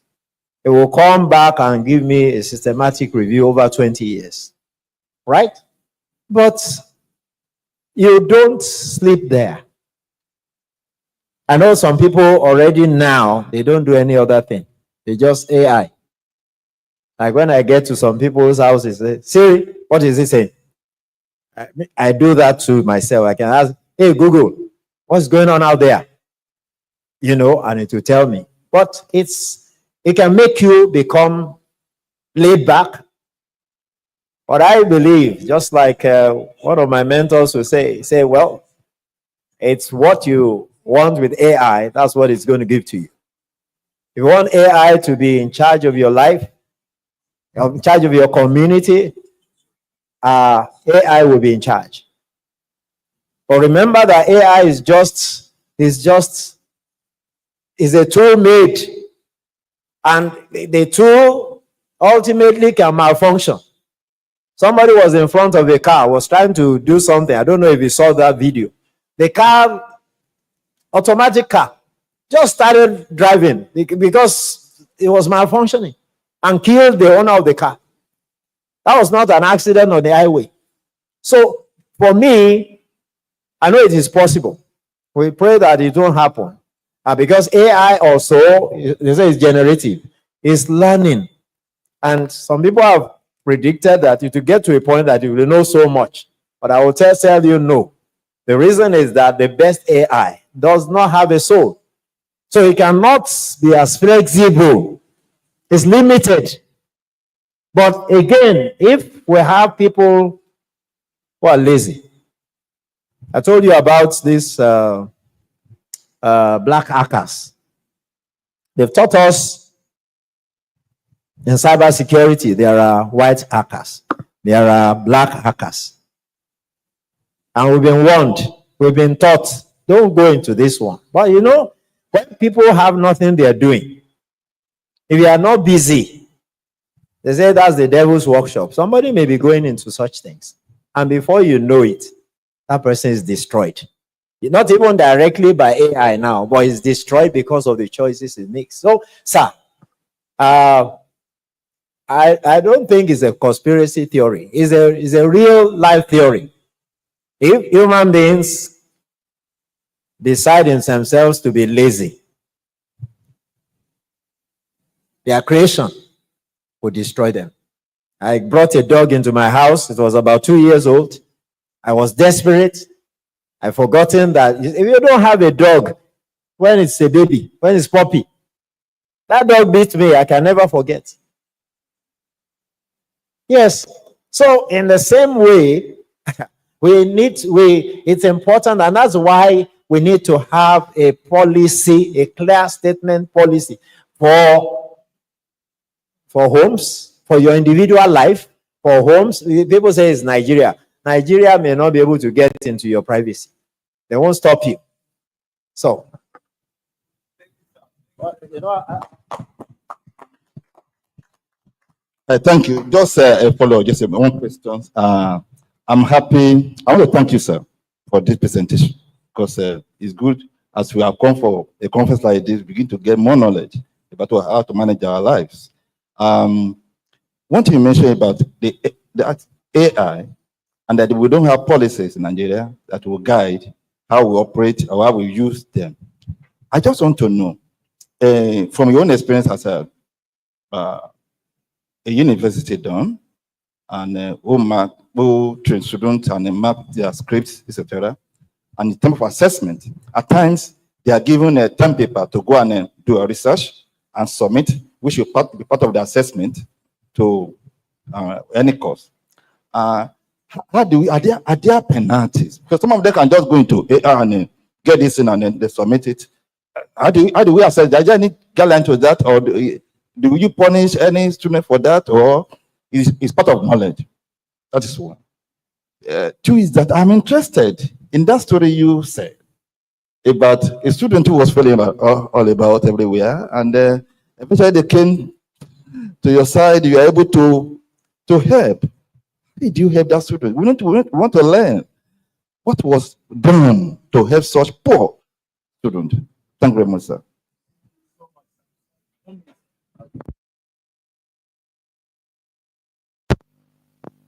Change of the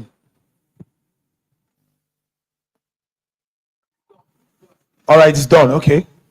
Prof, sir. Thank you, sir. Sorry, what was the first question again? Okay, thank you so much. Well, I know in my university presently we are trying to get a position on AI use. But what I do as a teacher, because I'm also an AI enthusiast, and I tell my students straight, you can use AI. I even teach them. You can use any of these tools, but you have to make it your own. If it's not your own, it's okay. I'll give you 4 out of 10. I know, I mean, that's the thing. When your mates are scoring 8, when they're scoring 9, you score 4. So that's how I've been able to help them or to tame the usage of AI. Otherwise, AI can give you a whole book. That's why some people write a book in one day. It's not a big deal. You can bring a PhD thesis that is complete, right? Even they are now having tools that are humanizing it, so that when you are saying you are using Turnitin or any of these plagiarism, yes, they will fly over it. But the good news is that once you start to see some things, you teach these students, you know the language, right? When you begin to see, for instance, a Nigerian student is writing a color, COLOR, you know there's something there. PROGRAM, that's American. That is my computer that did that. It's okay, no problem. You start to see some marks like this. If you are an AI enthusiast like me, you know when AI speaks, you know that thing.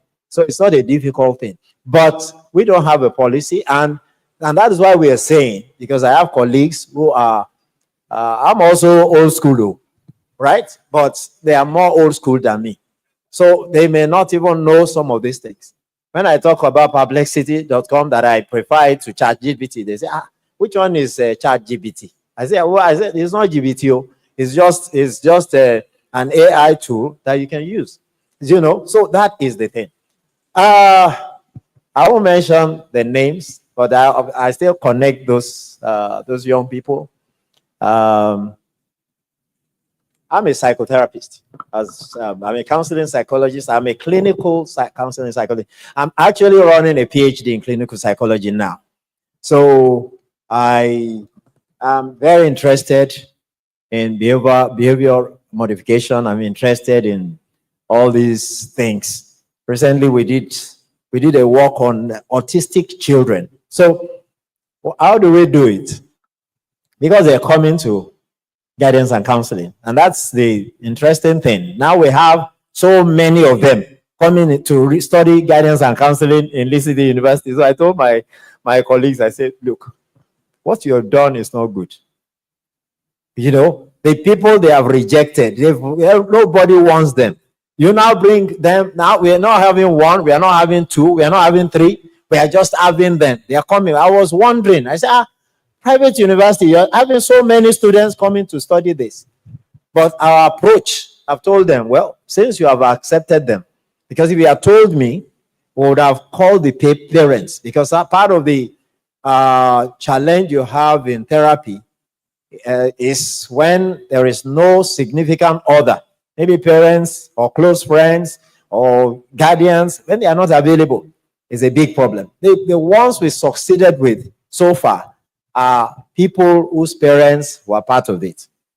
They were part and parcel. They will come, those living in Lagos, those living in Ibadan, they will be part, they will come. Any little thing, we'll call them, they are here. And they also come, even when they are not even told to come. They come. which is my own policy personally. Even my children, normal kids, I will be there. My son could not go to Covenant University because I asked my wife, do you have time to be going there every month to spend a week? She said she didn't have time. So I didn't have my time too. So I said, better come back to Ibadan. Just stay there where we can be watching because a lot of the kids now, and I'm old school. I believe you need to be mature to be in the university. Otherwise, as parents, you have to go and be checking the diapers of that child. If you don't go, if you don't check, you may get something bad at the end of the day. Now it's worse. It's worse than 10 years ago, 15 years ago, I had children in the university. It's different now.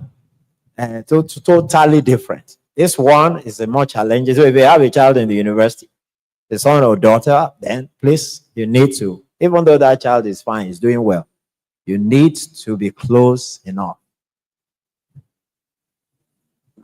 Thank you very much, sir. I think they deserve a round of applause. And I know hands will come out. Please come for your question, please. Professor Florence, you're welcome, ma'am. Good day, everyone. Thank you, Professor Dale. Sir, I want to ask, do you have fear for future generation? Because one of the things that education sets to address or to achieve is to imbue ability to have critical thinking, logical reasoning. But as it is now, it looks to me as if the future generation will have problem because they don't want to reason anymore. Things have been made so easy. And we need people that will solve the problems of the nation.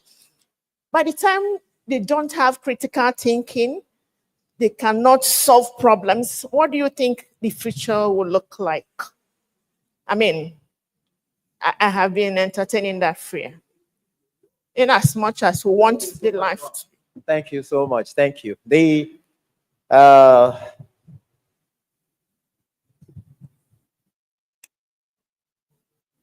Well, I have fears. And that is the reason why I teach in a private university. And people will think that maybe I'm one of the owners of the university. I've been dean for years there. And I hold meetings with my colleagues. I go to their offices to talk to them. Because for me, we are already retired. I teach retirement counseling. By 55, you're already out of the thing. By 45, 46, the American consulate doesn't ask you some questions. So if we don't get it right, I pastor a church. I tell the kids there, because my general overseer will say, they are future generation. I say, no, they are not future. If they are not doing the thing now, they can't do it in future. So that's my own approach to it. Personally, my colleagues will tell you that my cliche is give your students the best. Give them everything. Pour yourself into them, because I also say that the worldly life is the one poured out as libation for others. As long as the parents have gone up, my inaugural lecture 2017 was on parents, absentee parentism. The parents abdicate their role. It's a big issue. Because it's from home, you can get a lot of these things in place. And then the school. AI has a way of making you not to be able to think, even as an adult. But if you're ready to use AI responsibly, it takes discipline. It takes some level of intentionality You have to be deliberate about it. I want to learn. Mama, I always say this. Some people don't like me for it. 1995, when the Beijing Women's Congress held, and the men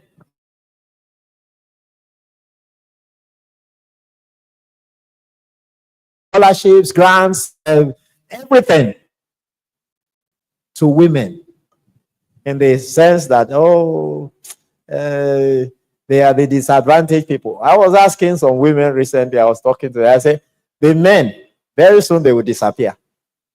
Because we did a study some years ago, I think 2019, and we discovered in Ibadan that about 6 out of 10 families were being run by women. They were the ones who are in charge. I know it's gotten worse now. Maybe it's like 7 or 8 now.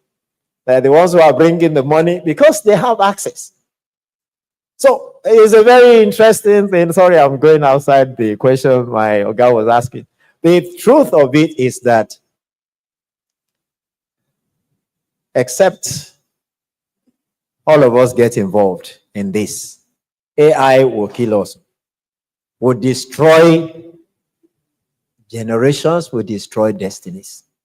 So I have my fears too. The only thing is that I have a young man staying with me in the house now.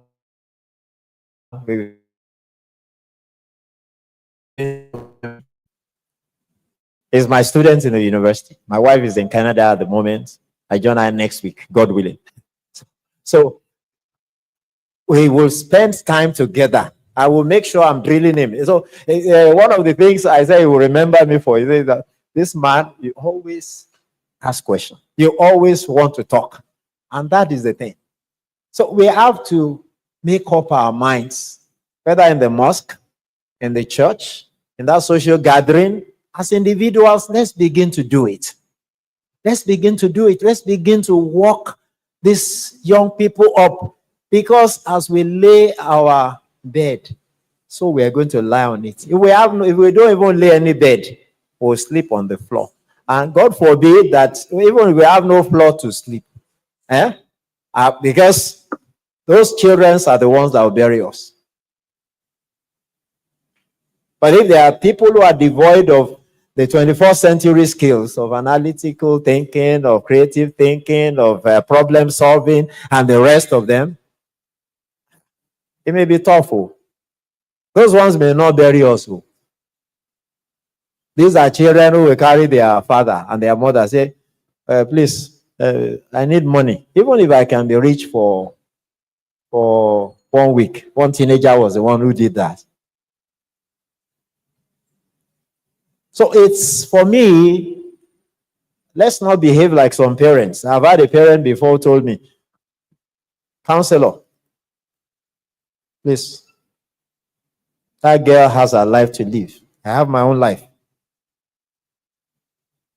When you have such parents, what do you get? You cannot leave your children for AI to teach. AI has a lot of things to teach them. I'm into marriage and family therapy, and I've seen the big gap between what AI will teach. They're teaching correcto. They're teaching psychology, normal psychology. Find your husband, for instance, maybe he is involved in immorality or infidelity or adultery or whatever. And they say, well, this guy, better leave the guy. Or your wife did something, let her go. You cannot cope with it because he's already damaged your psyche. So I see these things. So you don't wait for one technology to be teaching your children how to tie their wrapper, how to do. Even though it's good, they have a lot of things. We have language models. This natural language processing, it helps a great deal. So you can get to a place you don't know how to speak their language, you get the thing, and it's helping you. But, Prof, I am afraid as well. I'm afraid. The reason is You see, if the parents are out of course, and unfortunately, most parents are like that. I've visited countries where I will meet the man. He was working in the bank before, but he said he needed money. And he left his wife and children. And of course, he will go and get one Oyibo and marry. Because that place is cold. Even at my age now, I told my wife, I must be with you this coming week. Anyhow. I don't earn such salary. But I don't want scandal. Thank you, Prof. Put your hands together for him, please. Thank you, Prof. Okay, because of time, I saw one or two hands up, so we can just wrap it up so Prof can rest. We want to do a presentation. Who was the person that raised hand there? If there's none, okay, then I'll just wrap up with my question. Ewa? Okay, good. So, Prof, thank you very much. I'm talking from of course, we have scholars and academics here.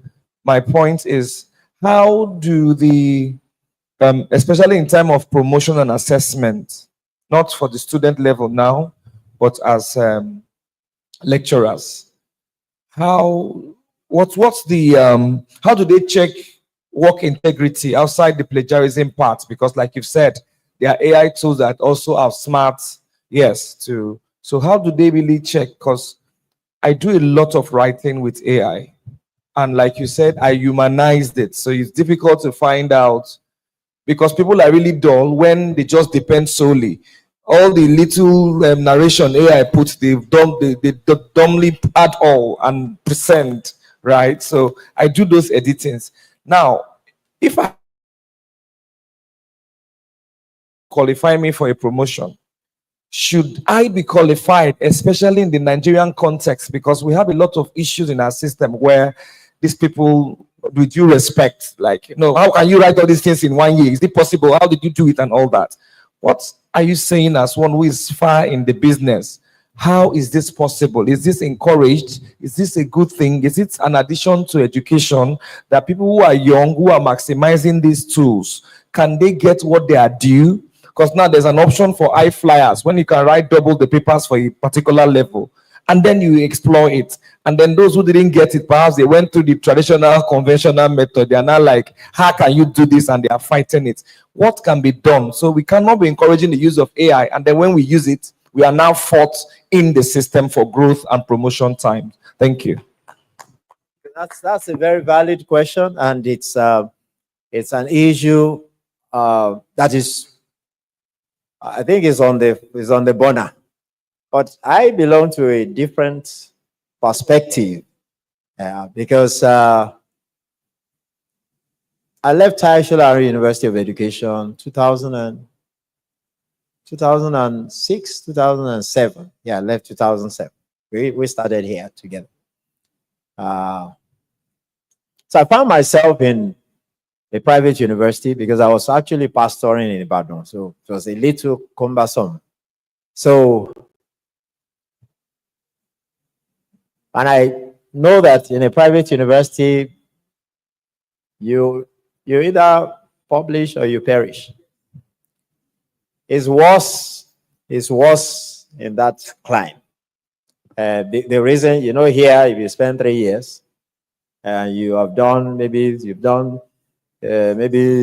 some 4 papers, they're thinking of, do we have the money to even push this person? But I discovered that, I was publishing, there was no AI. I was just publishing like a mad person because I knew that the system was terrorizing me. When I brought the thing forward, they said, no. They were asking, how did you do it?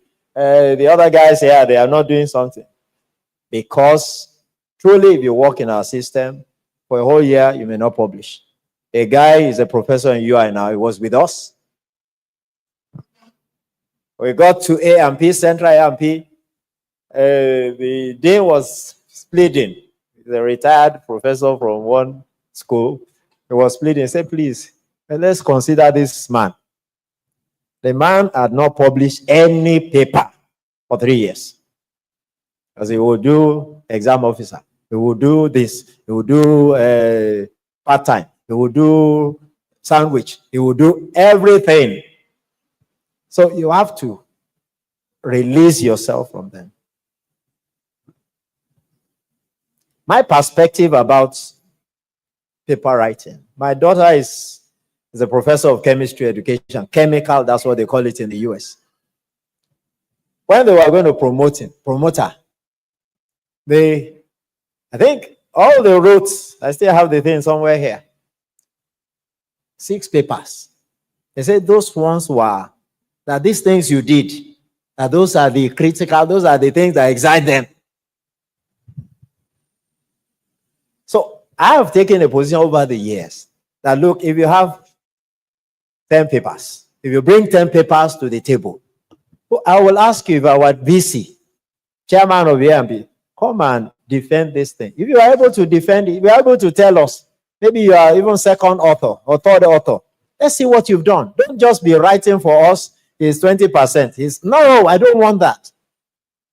Because I've seen it, it's a common thing among our people. You don't have money. Me, I have money. But you are a little cerebral. Okay, please put my name. Put my name there. And I give you money. When we are not in the marketplace. We are not in the... So the thing is real. And I think it's the insecurity of some of us at the top. I was asking my people the other time, I said, well, this is not fair. You know, this system is not like this. You're saying that I want to become a professor, I must have supervised 5 PhD. I've done over 20 or maybe 30 now. I don't know. I just keep doing it because, you know, it's a lot of work. But I'm running a program, for instance, maybe I'm in business education. We even have people in early childhood education, which is a new program. I'm sure we don't have more than 5 PhD students, and we have maybe about 3 of them who are specialists. And you're telling me I should have supervised 5 PhDs. Well, it's not fair. So those are issues we discuss. We even talk about it and we deal with it. But I think it's insecure leadership that makes people, because I like people to replace me. And I call a senior lecturer, I say, you are my guy. I say, prof, you are the guy. I say, yeah, it's just a matter of time. Some people were here before me. In another 4 years now, or before then, I might have stepped out maybe next year. I don't know. Anything can happen. You know, you just move away and they're there. And they will be there. Whether you like it or not, they will be promoted. One day you will come before them. So that's the way I see it. And about somehow I think God just doesn't want me in any vice chancellorship. So I'm fine the way I am. It's a lot of work.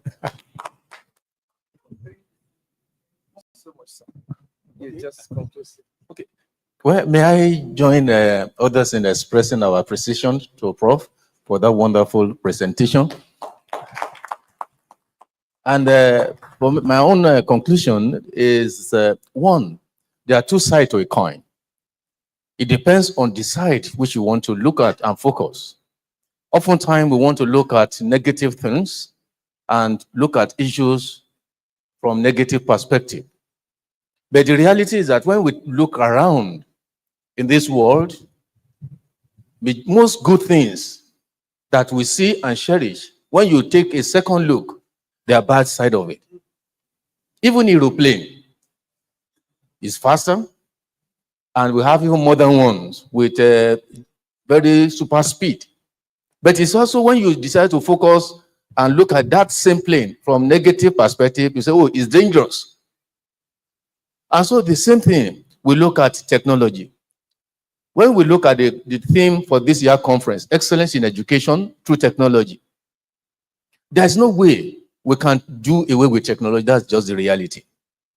And I want to, as I speak to you, I also talk to myself, irrespective of the line of divide where you work, that let us be more determined to invest in ourselves, especially in technology and areas that will enhance our capacity. As we spend money on our medication, our health, our food, and basic things, and plan for the future, let's also integrate that, especially not those above Prof in terms of age. If you are below 60, please let us be conscious about it. And these are things irrespective of our line.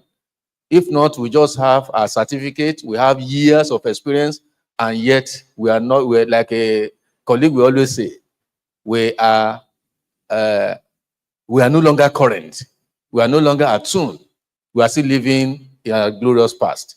May the good Lord continue to empower us and make us better educators in Jesus' name. Thank you. Well said. A lot of applause for our ears. And it has been a very loaded session. We can go on and on and on and on about this topical issue that is affecting our daily lives. And we cannot just have enough of it. And Prof has dealt so wonderfully in this area, which call for more questioning. I know the conversation will keep conversation going, as it were. Once again, Prof, thank you so much for your in-depth analysis on this set topic. A round of applause for Prof once again. And quickly, before we call on our dear chairman, representing our church, who quickly want to call on Mr. Owotutu to make a presentation of appreciation to our Prof. A round of applause for him as he comes up.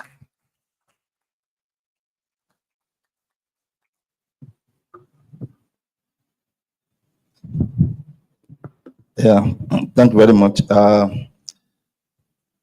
This is to appreciate Professor Adene,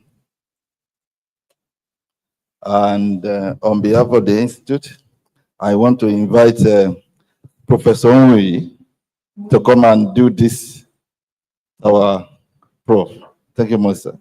Yes. Applause, please. Let's appreciate her.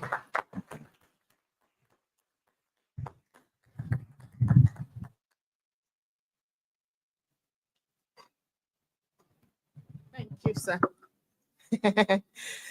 That's one vehicle that they made and called that vehicle end of discussion. But Prof, on this matter, discussion continues. That's right. And so it's an honor for me to be invited to present this paper on behalf of National Leadership Practitioners of Nigeria. And I present this to you in appreciation for the wonderful presentation you have made to us. And we want to assure you that we will keep collaborating and the discussion. Thank you, and God. Thank you.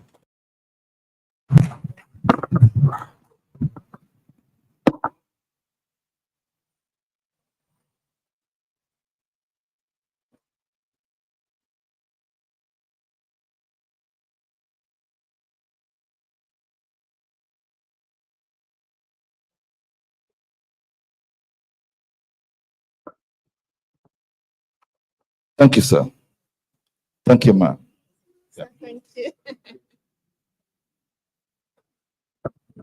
Thank you so much, Prof. We really appreciate your wealth of knowledge and experience. It has really helped and shaped a very different narrative as we continue to build and improve technology. Thank you, Prof.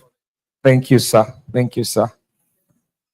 Okay, so right on time, we have our professor from India ready to hook us up right now and take on a lecture. She's been on standby, and we're happy that she's already here. So she'll be taking up a very brief session, which of course will wrap the whole lectures for today as we take the other things before we leave. Very quickly, while the ICT fixes her on so we can get a clear audio. She is Professor Ritu Charuchati. She's an accomplished educator, researcher, and academic leader with over 21 years of experience in teacher education, educational leadership, policy implementation, and research guidance. Currently serving as an associate professor and program leader for business for BEd at Amity University, Lucknow. She's also the head of Amity Center for Excellence in Positivity and Happiness, where she leads national and international initiatives promoting happiness and resilience in education. She has a PhD in education and Master of Arts in Philosophy. Dr. Ritu has guarded more than 10 PhD scholars, supervised cohorts of BEd, MEd, and MEd students, and delivered over 150 keynote addresses and research on different national and international platforms. Her profile academic contributions include 50 plus peer-reviewed publications and a compliant e-content modules for teacher education. Conclusively, she's passionate about linking academic excellence with human well-being. Dr. Ritu is a sought-after speaker and consultant for her expertise in collaborative leadership, happiness studies. I think I like this one, happiness studies. So we had a commissioner for happiness. So she does happiness studies. Yes, happiness studies, resilience building, and educational innovation. Through our research, outreach, and policy engagements, she continues to shape a vision of education that is inclusive, future-ready, and guided by a clear North Star of purpose. Ladies and gentlemen, let's welcome Professor Ritu from India. Thank you, ma'am.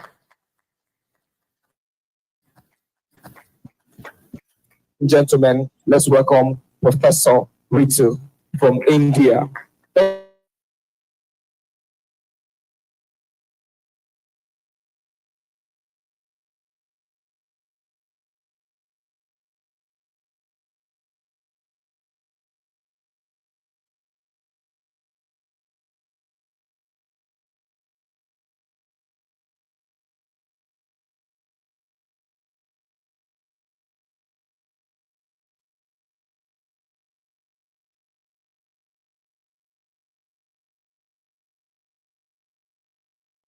On mute, check, because we can't hear you clearly.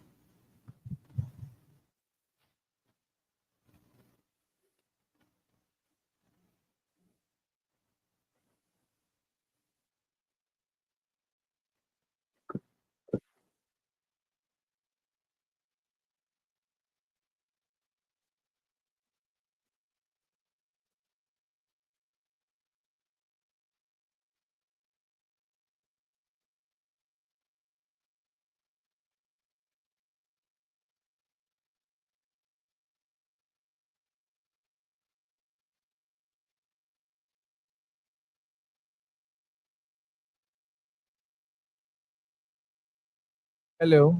Hello. Okay, yes.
Okay, we're trying to sort out the technical glitches. You understand this cross?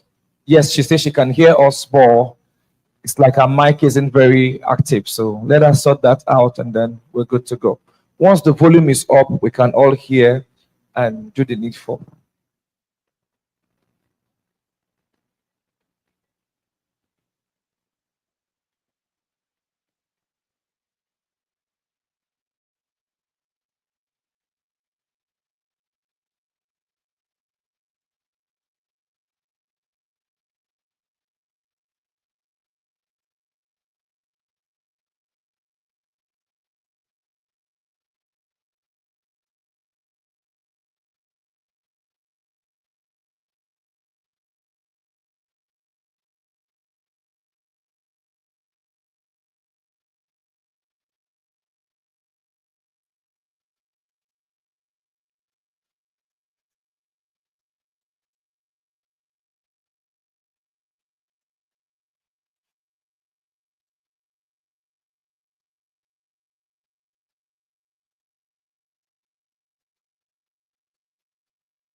Now, can you hear me? Is it there?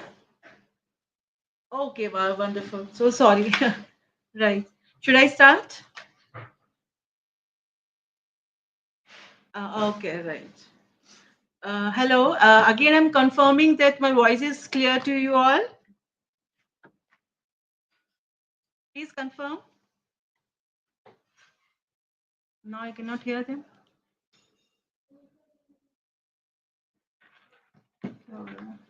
So we can hear you. Please go on. Thank you, ma'am. We can hear. Yes. Can you hear me? Hello. Is it my voice is coming clearly to you all?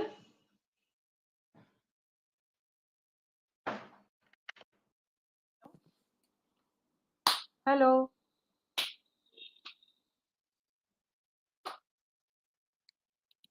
Hello. Hello.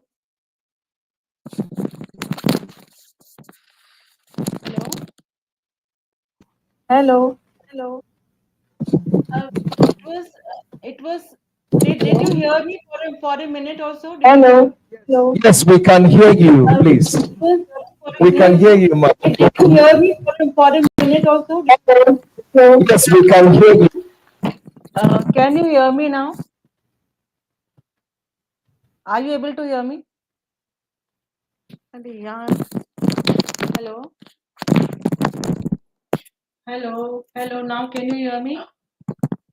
Hello. No. Now can you hear me? Hello. We can hear you. Hello. Can you hear me? Hello. Now can you hear me? Hello.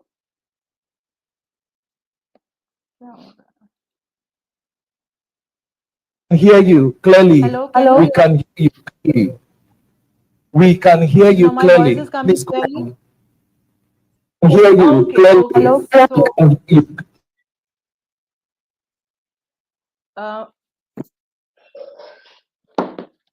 hello, ma'am. I'm just confirming my voice is coming clearly, and I'm going to start. Is it okay? Hello. Hello.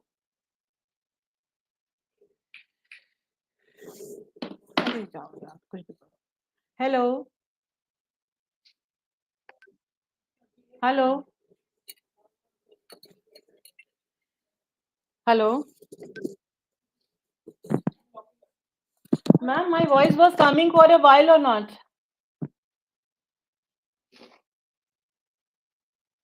We can't hear me.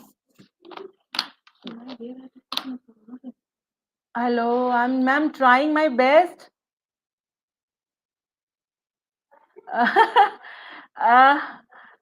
uh, Now it is okay?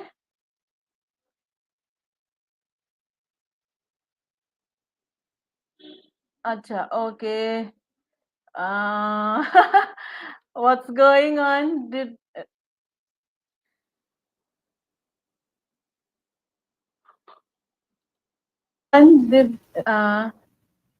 Is it okay now? But then if you cannot hear, then how it is okay? Acha. So what should I do now, ma'am? What should I do now? But then you cannot hear me.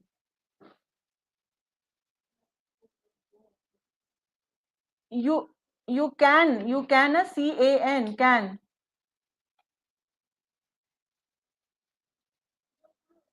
And can you see me? Can you see me? Acha. And my voice is coming now? Okay. I'm really so happy. This is the greatest today's moment of being happy. Okay. I'm really so happy. This is the greatest today's moment of being happy. Okay. Okay. Right, ma'am. So, first of all, I'm so sorry for this technical glitch. I did not wonder this could happen. But then technology in digital world, this is what we are going to discuss. And this is the flip side of the technology. So thank you so much for inviting me here. And again, I would like to see a thumbs up that you can see me and you can hear me. Anyone, I can see the audience. Can you please put your thumbs up so that I can be confirmed that you are hearing me? Okay, wonderful. Thank you so much. The personal sitting in the bright beige colors shirt. Thank you so much. The purple shirt. Right. Thank you so much. Right. And I'm truly honored to be here, and the distinguished dignitaries, the esteemed scholars, the dear educators, the innovators, and the institutional leaders. I'm really very thankful, and I'm both happy and honored to stand and be here in front of you as a keynote speaker of this pivotal international conference on collaborative leadership in digital age for academic excellence. And this is a time when we come together, when the landscape of learning and leaderships are evolving with heartbreaking velocity, and when our vision, connections, and resolves truly matter. Today, I really invite you through my talk to the embarking on the journey through the terrains of collaborative leadership, the uncharted possibilities of digital transformation, the synergy of happiness and resilience, and ultimately towards a guiding light, the North Star of institutional purposes that elevates every academic mission. This will be a journey grounded in data, rich in contemporary relevance, and brimming with human possibility.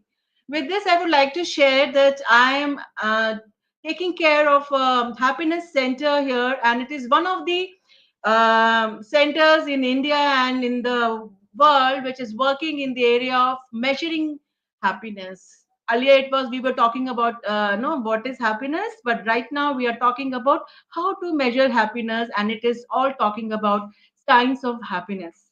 And it has been an amazing journey of my the endeavors which I took in this area.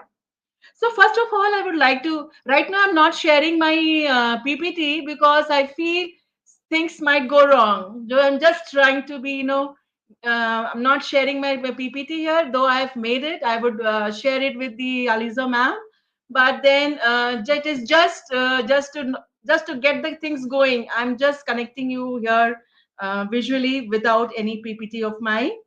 There has been a paradigm shift, and we have to reimagine the leadership in this global and digital time. The universities and academics of today are immersed in an area of digital acceleration. Our students graduate into an ecosystem where technology, connectivity, and global interdependence are not future projections but are purposeful realities. A 2025 study from the Center of Digital Education reveals that over 78% of higher education institutions have implemented AI assisted tools, virtual labs, hybrid teaching platforms, demonstrating the digital fluency is no longer an optional. It is very foundational. Everybody should need it needs it and they should excel in it. It is a foundational base of requirement of present day. In addition, the institutions that prioritize data driven collaborative leadership models like distributed leadership, faculty student co creation, and cross disciplinary digital task force consistently report 10 to 15% increases in innovation outcomes, whether in research agility, pedagogical design, or student retention. Such figures underscore the critical truth. Leadership today must transcend command and control. It must be network, inclusive, and digital fluent. And teachers of today, the leaders of today, that empowers faculty, the faculty members sitting here, and who are in turn empowering their students, and all are empowering the ecosystem of trust and shared ownerships. And second point where I like to make my focus is on the collaborative leadership, which has to be in action. And we need to build shared futures.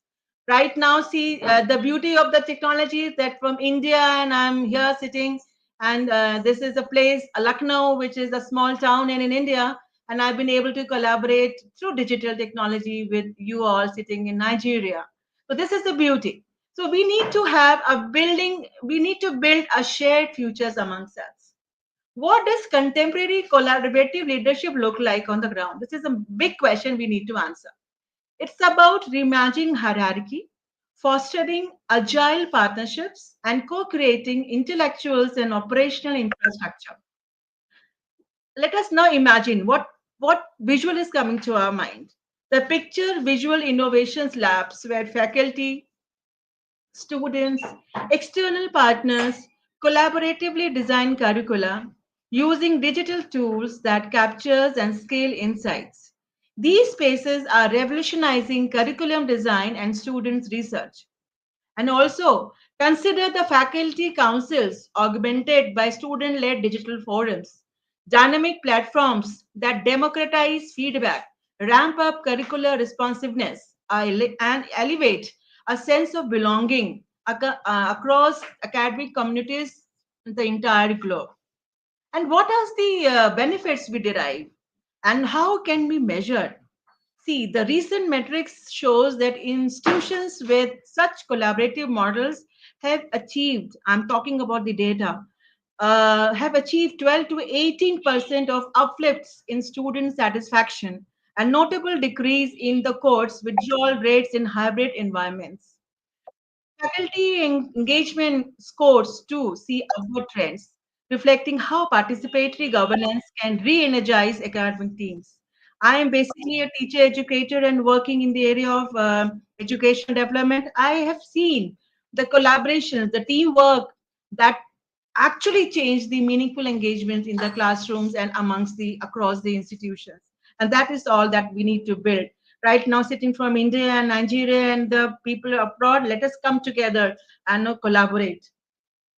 Then the other, the story are just this. These are not the anecdotes which I'm sharing. They mirror, a seismic shift in the leadership. I believe you all will agree that these are just the mirroring things we are reflecting upon, where we can see when collaborative and digitally embedded multiple capacities accelerate innovations and amplifies belongingness. And my key area of research is happiness. I really want to connect my topic with the happiness in academia, and it is no, it is guesting joy. It's guesting joy in scholarly pursuits. You know your guest is joy in the class. You have to welcome this guest, joy in the class, the happiness in the class, happiness all around us, happiness in the academia, right? So let us talk about concept that is too often sidelined, the happiness. It is more than the buff. It's strategic. It can be achieved. It has infrastructure for intellectual vitality. A 24 study spanning 2000 global academia based campuses indicate that institutions that intentionally integrate well being programs, ranging from mindfulness sessions to artful campus design, achieve 20 to 25 reductions in the faculty and student burnouts.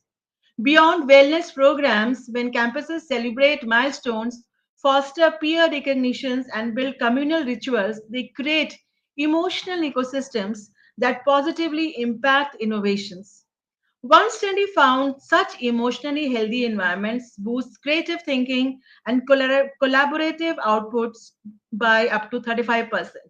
I was supposed to join a little early, but I was in my PhD presentation of one of my students, and he has worked in the area of happiness and the school environment.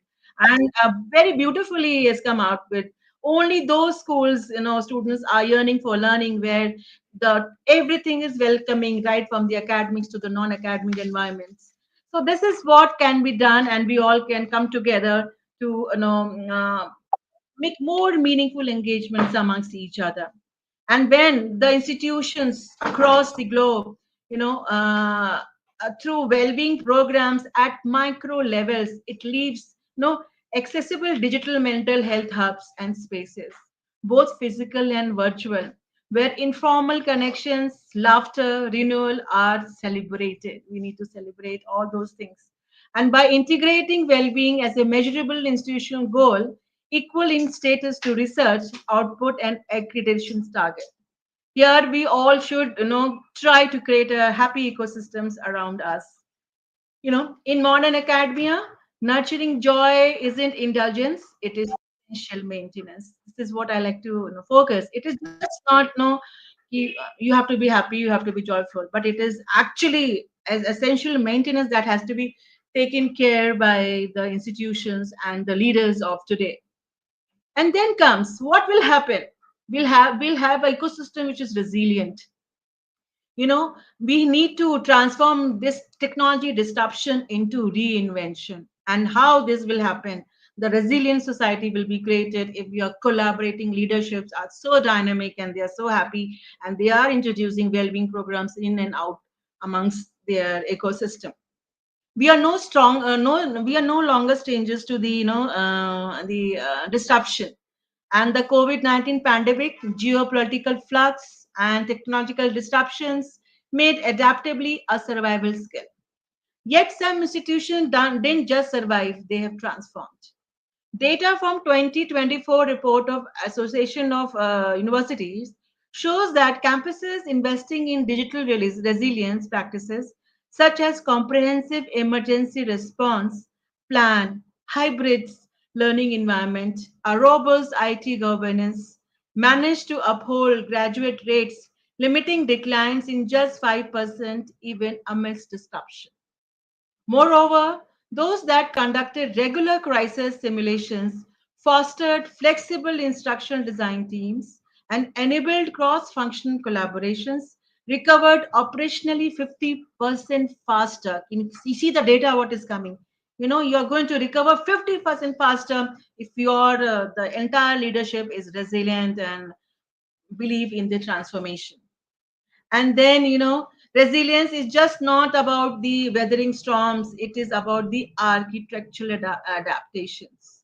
It is about embedding agility, learning loops, flexibility into our institutional DNA. Right now, I would like to focus, every institution has its DNA, and we have to embed this resilience into that so that our the learned faculty, the students here are so DNA is strong that they are happy and resilient, and they are able to, survive and foster joy in and around.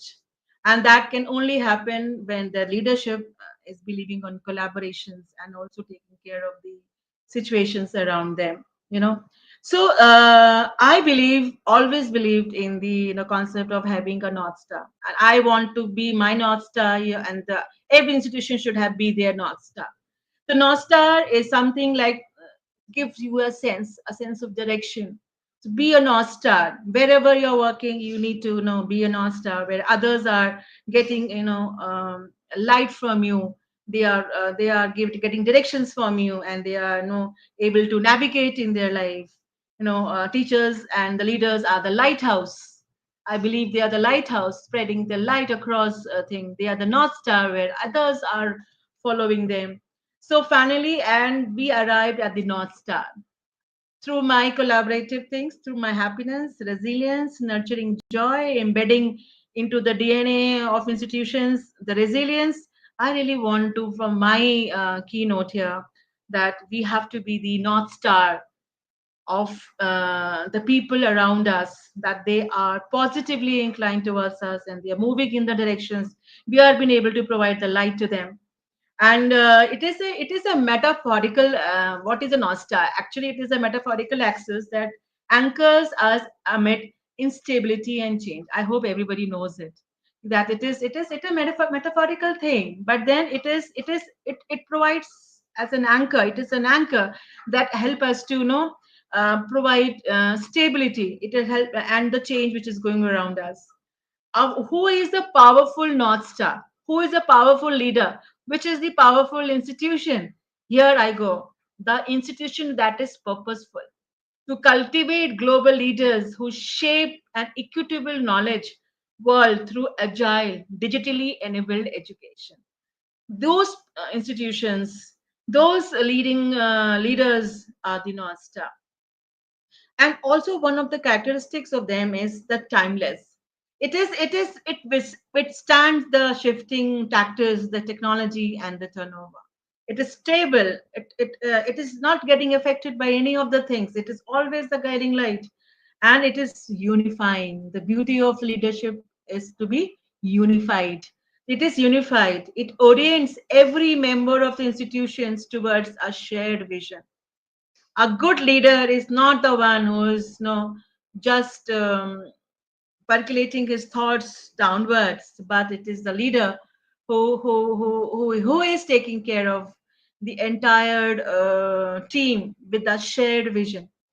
Researchers affirms that institutions will well communicated, authentically lived North Stars enjoy up to 25% greater departmental cohesions, faster strategic alignments, and more confident adaptation to emergent challenges.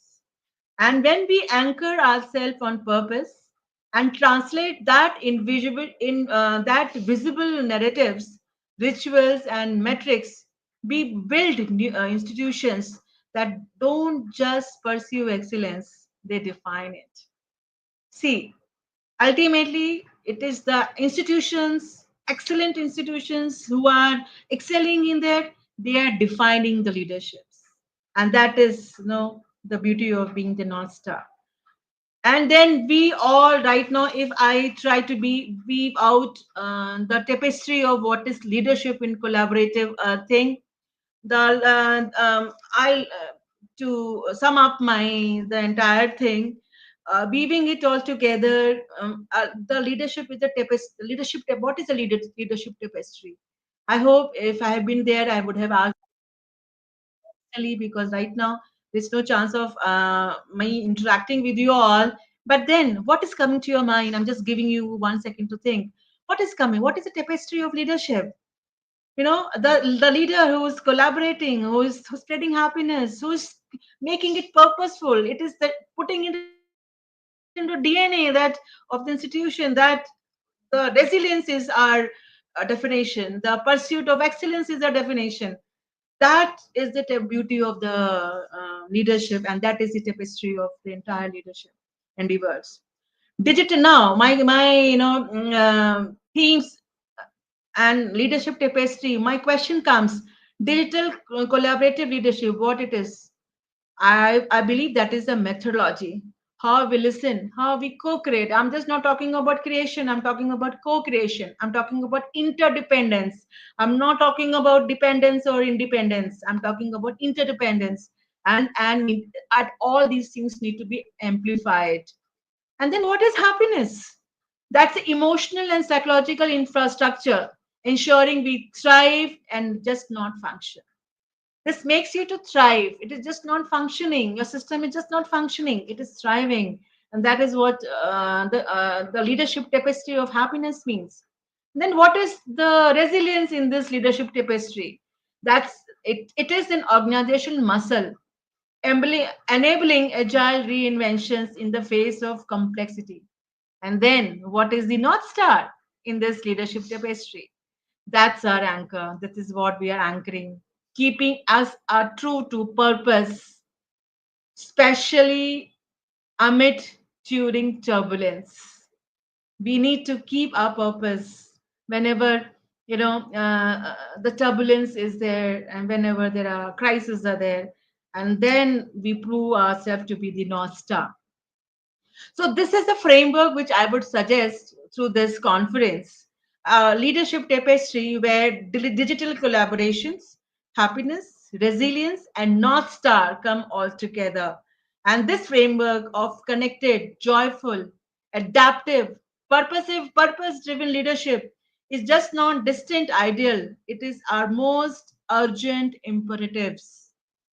Here, the esteemed leaders and the change makers, I would like to leave you with the vision and this invitation that reflect upon your institution's North Star.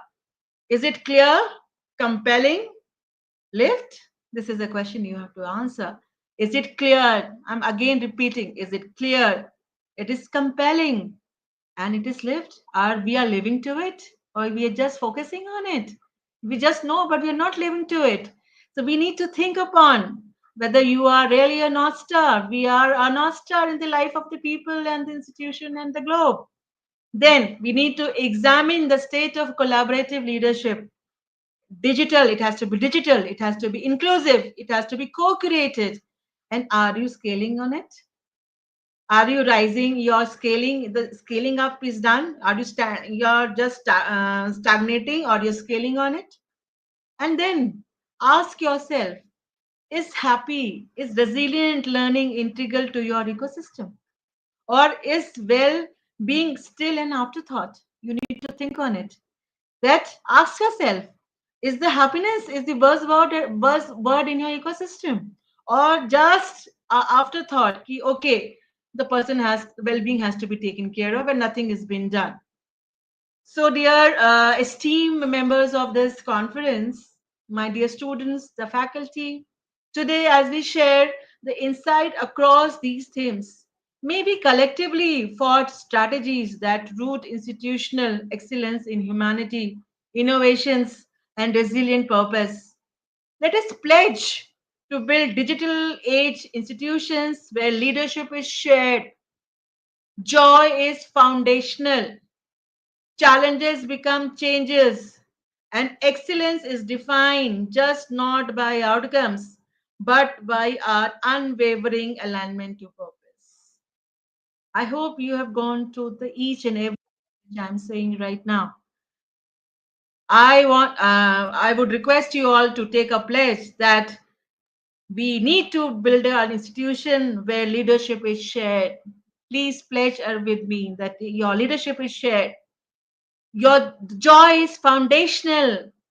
Challenges become chances of being a change. And excellence is defined not just by the outcomes, but by our unwavering alignment to purpose. I hope that you all have taken this pledge.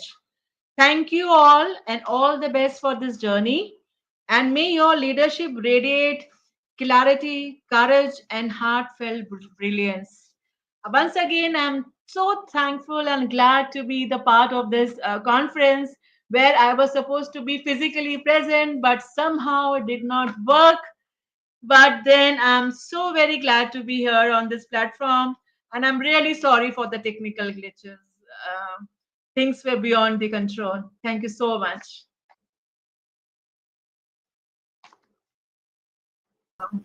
things were beyond the control. Thank you so much.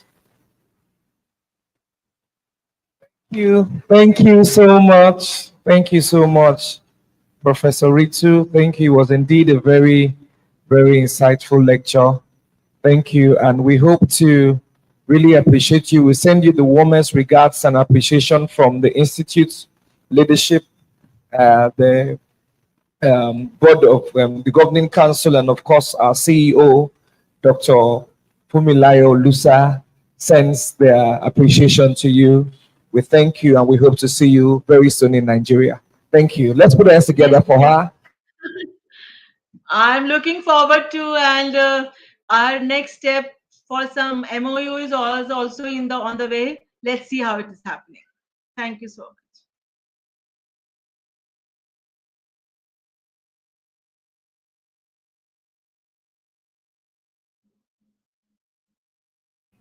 much.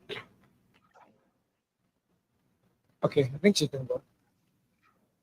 Ladies and gentlemen, it's been a long day and I want to thank you all for your patience and time. I hope we've learned a thing or two. Okay, for the Nigerian audience, at times because of the tongue difference, we find it difficult to absorb and comprehend a lot. But just in a summary, she talked about collaboration, and because of the area where she leads, which is a department of happiness, like I mentioned earlier, she introduced something about the digital paradigm shifts. Of course, you can all attest to the fact that the paradigm shift is moving from traditional medium into the blended learning system, where we have an integration of the face-to-face learning and the online learning, system, which is an improvement of our pedagogies. So this was what she was trying to talk about. And then she introduced happiness in academia, guessing that the joy should be integrated into academic, pursuit, especially for us in industrializing or developing countries where, because of the economy and other issues, people, even lecturers as it were, go to work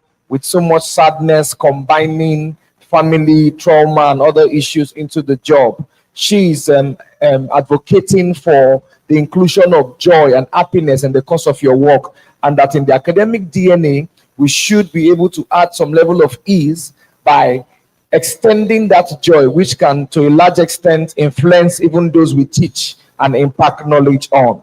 And she summarized this into resilience, which is transforming disruption into reinvention. That when we are resilient, we can transform, disruption into reinvention.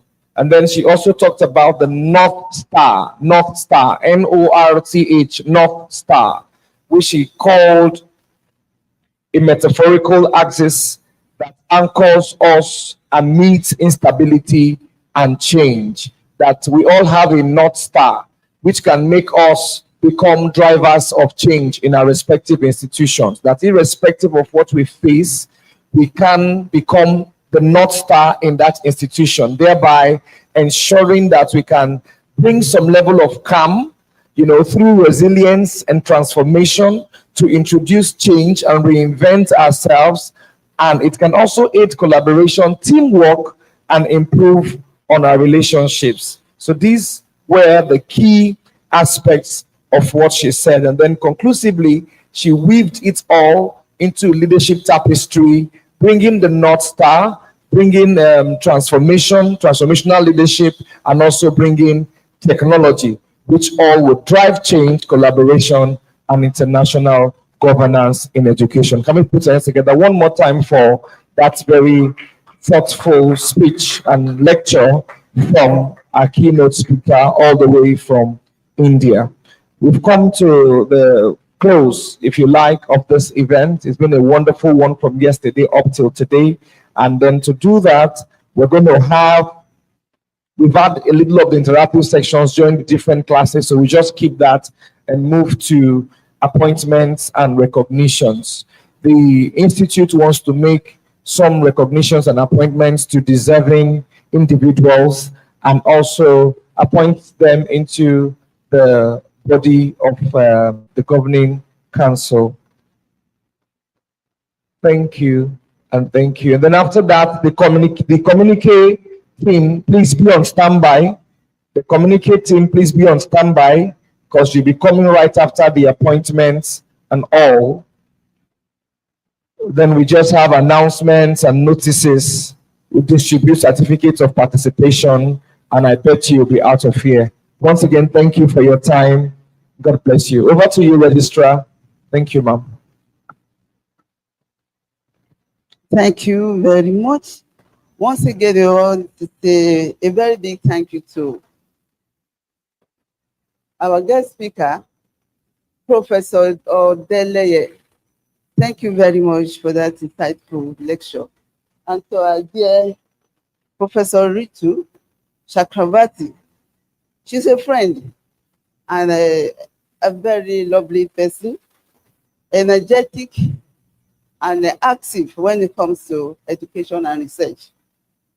As she has said, she said very soon we'll be having a MOU with the institute. The University of Amity. In a couple of months, that will be done. So we thought we could have it during this conference, but because of one thing or the other, we couldn't, because she was to be here physically, but something came up from our institution. Once again, we want to say a very big thank you to you for that wonderful presentation, the keynote. Right now in the Institute of Educational Leadership, we have Board of Fellow, and the Board of Fellow is saddled with the responsibility to nurture, to mentor younger ones. Over the years, we have our ESCOs, and the tenure expired almost a year ago when we consult with the Governing Council and the management. So they have decided to have another ESCO that will be vibrant this time around, and those ones that will see to the need of the institute. With the permission of the president and the management, they have approved the name of the following people, which I want to read to our hearing.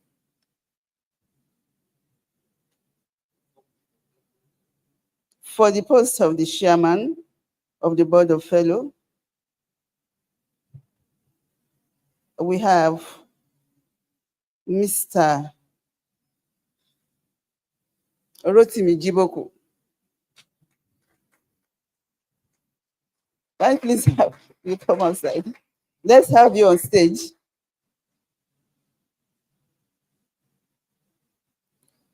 You can do better, we can do better. Or are we not happy to have new chairman of the board?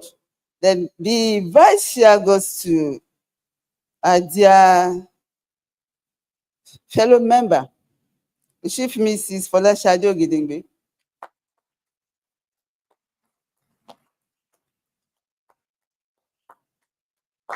Keep clapping until she gets to the stage.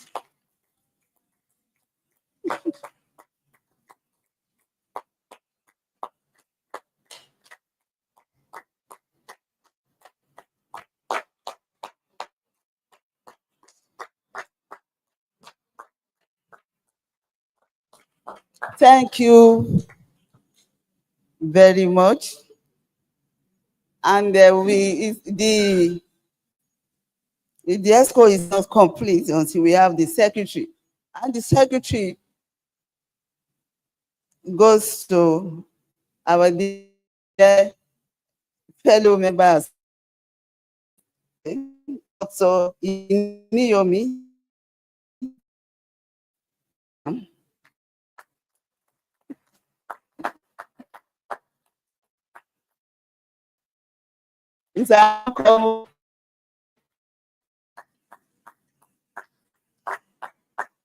Let's clap if you want to clap.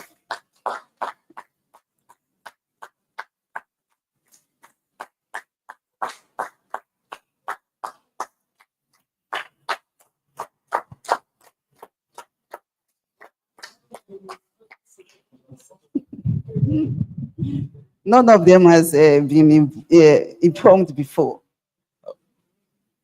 We are thanking God for the executive that we are having now. And we know that they are going to go places for the institute.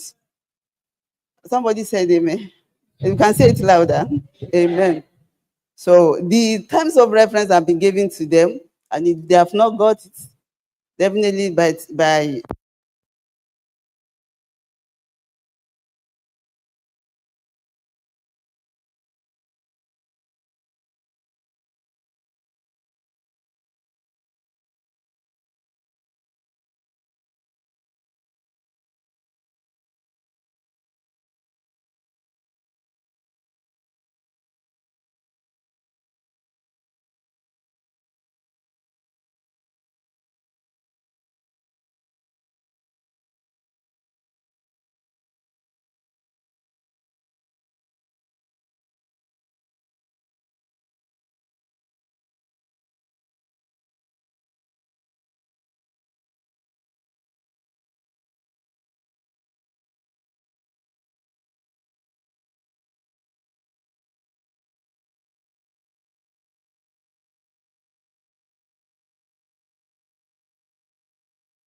that have been doing well.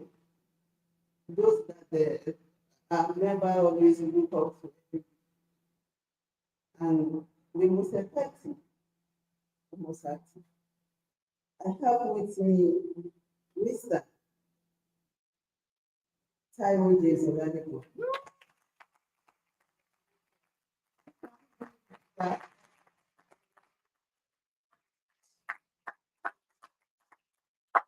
Someone that I would like back from the I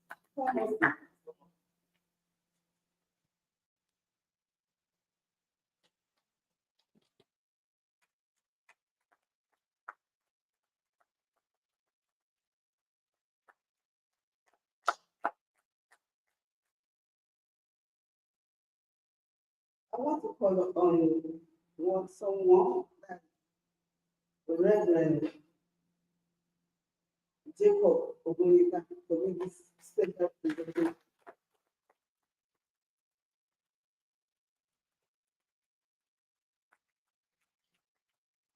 Because now the Muslim have been so wonderful, very active, and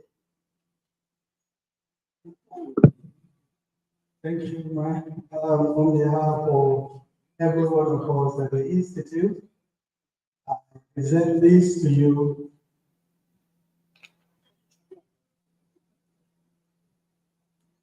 in recognition of your outstanding service to the Institute of Educational Leadership Practitioner of Nigeria, here in Aisha University. So bless you.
Thank you. Thank you.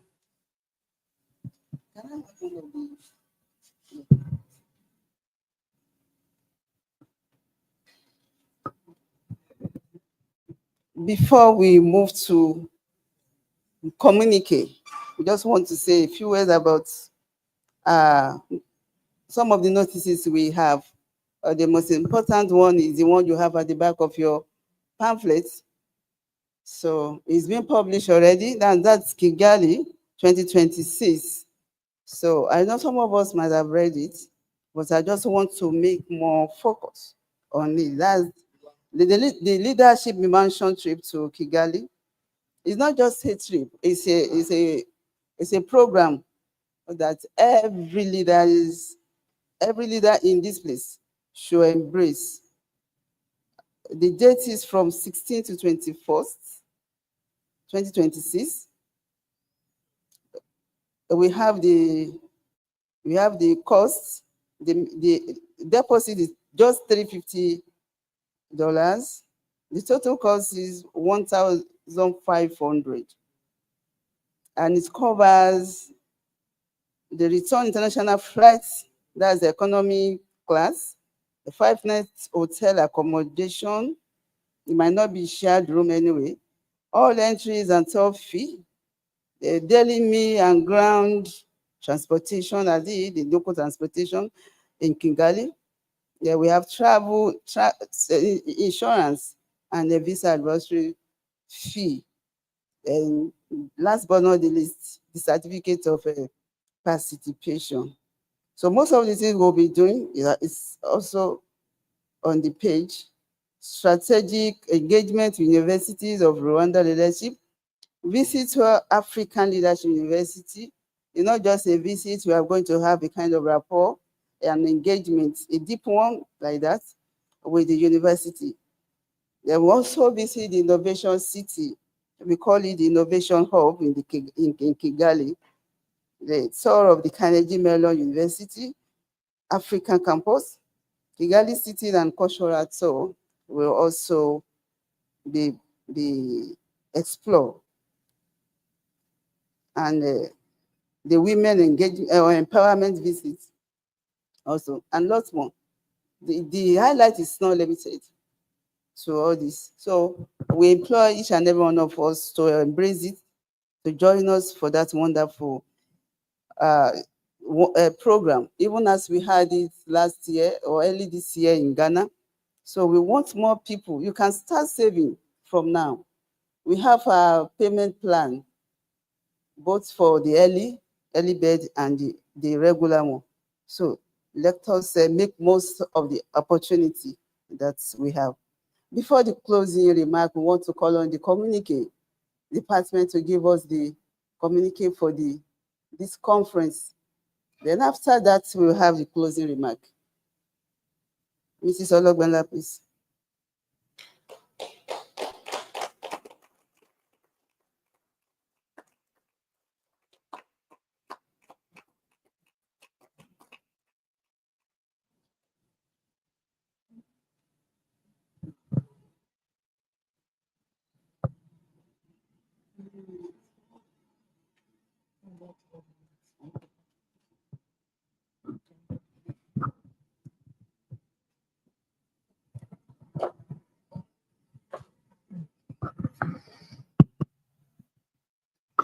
Good afternoon, everyone. Conference Communicate for Institute of Educational Leadership Practitioner of Nigeria. The theme for this year, Collaborative Leadership in the Digital Age, Building Global Partnership for Excellence in Education Through Technology. Dates, 12th to 15th August 2025.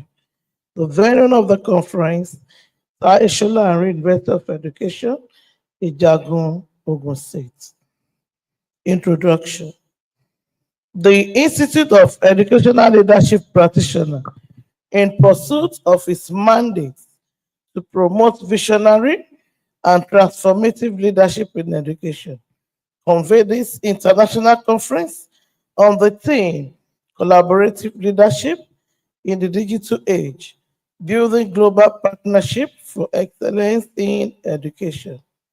This gathering brought together educational leaders, researchers, and practitioners from diverse contexts to deliberate on strategies for harnessing digital tools, fostering cross-border partnership, and sustaining excellence in teaching, learning, and institutional management.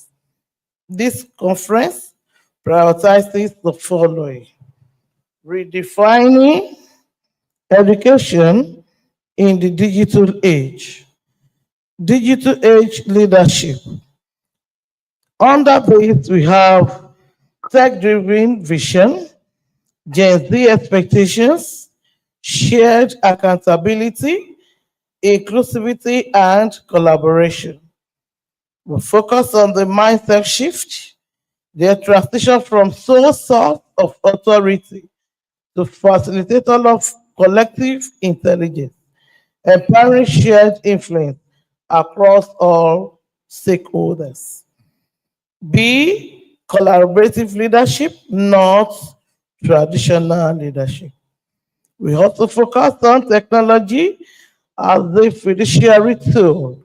There a new framework built on shared values and ethical principles. We will focus on data-driven cybersecurity and challenges in education. On global partnership, there we talk of cross-continental collaboration, enhanced project management, empowering digital literacy, ensuring accountability in global collaborations. We also look at work-life integration for digital education leaders, thereby setting boundaries in 24/7 world.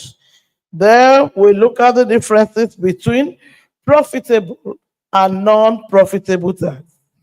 Also, we are to set boundaries, thereby making use of calendar or daily tasks. Then application of AI and technology in contemporary education.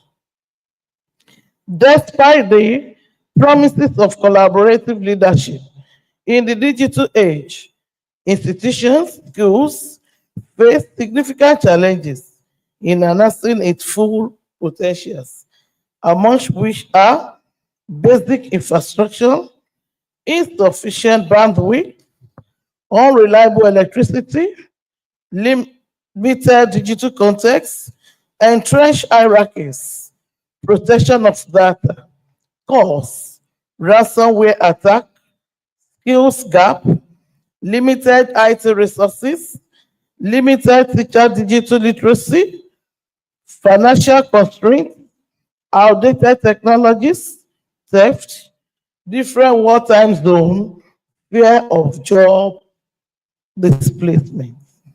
And these are the recommendations of this conference.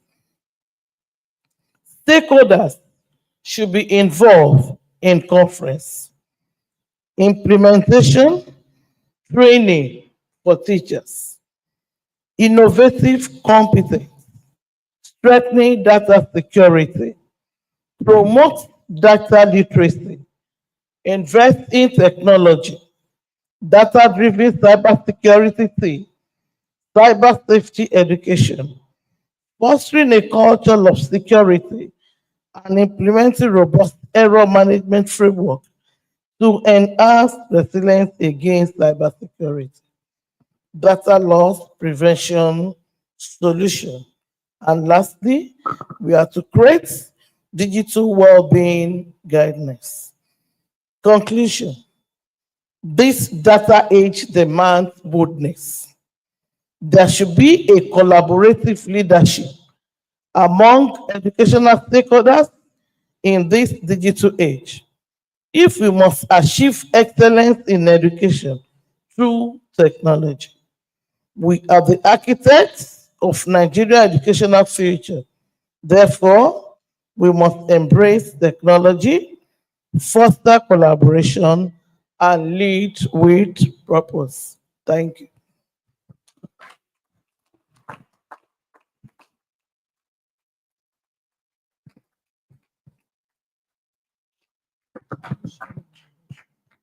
Okay. Please, let's find out if you have any correction or addition, and then subsequent adoption of the communique so we can move on. Any addition? Any improvement? Anything that was supposed to be there that wasn't mentioned? I'll just come to you because of time. Yes, please, Prof. Thank you so much for the presentation, well articulated. But I think it's also important that section of happiness, resilience, I think it should also come in. Yes, that issue of happiness, despite what the situation is. Thank you. Any other one, please? Any other one?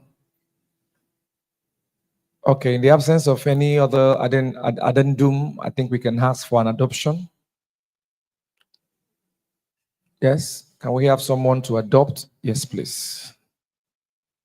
Madam can second. Harry Olubenga John Folaji move for the adoption of this communique. That. Thank you. Hope you got his name. Maybe you can get it when you come here. Madam. Supported by me.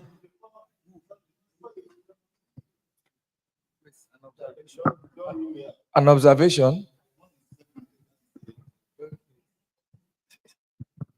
I think we just need to add that during that keynote speaker, when the Professor Oladipo yesterday, I think he was emphasizing that we should ensure policymakers are always part of this conference or discussion, so that they can also.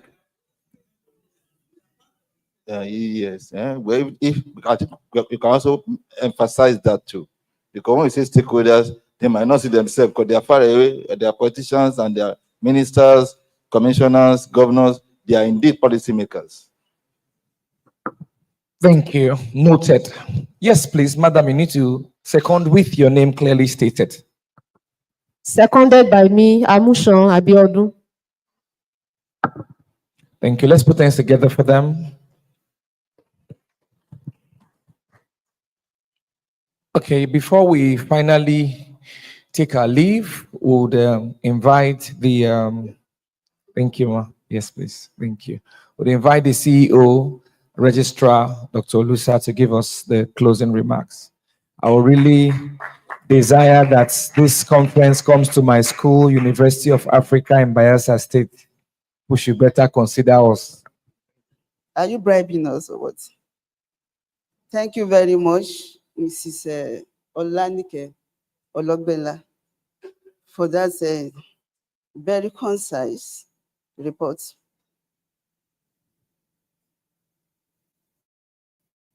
Ladies and gentlemen, we appreciate every one of us for our patience. Most of our participants, they left this morning because they will be attending another conference up north tomorrow, and they have to prepare for the journey. It's a kind of 2 days journey. That's why they left very early to that conference. But for some of us that are here, we want to appreciate us so much. As we draw the curtain of this year's international conference, my heart's full of gratitude and hope. Over the past 2 days, we have shared ideas, challenged assumptions, forged collaborations, and reaffirmed our commitment to building a future educational leadership is innovative, inclusive, and globally relevant. We have been inspired by the depth of insights from our keynote speakers, Professor Simeon Adebayo Oladipo. Today we had Dr. Amanda Johnson and Professor Ritu Chakravarti. They've been so wonderful.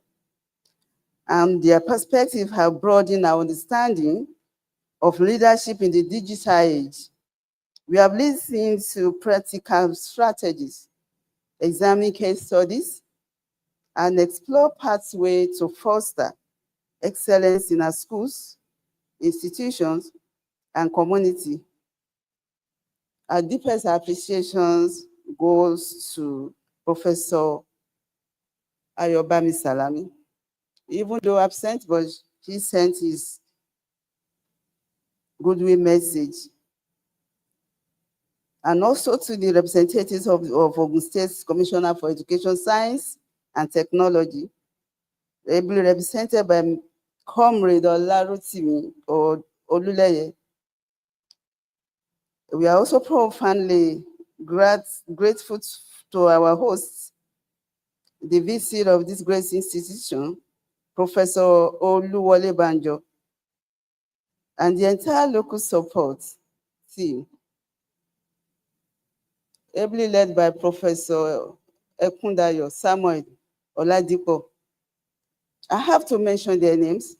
And we have Professor Jimo Akorede. We have Dr. Olayinka Adediran and Dr. Adewale Kayode, the one that had the talks with us this morning. We appreciate their exceptional hospitality and support they give us. I especially thank the conference organizing committee, ably shared by Professor Sariti Nebohi and all other members of that committee. We appreciate their tireless dedication and all participants during this conference, those that have traveled from far and wide and are also gone back to their destination. Your presence has made this gathering truly global. So, our dear LASMAP schools, we appreciate you. Can you give yourself a round of applause?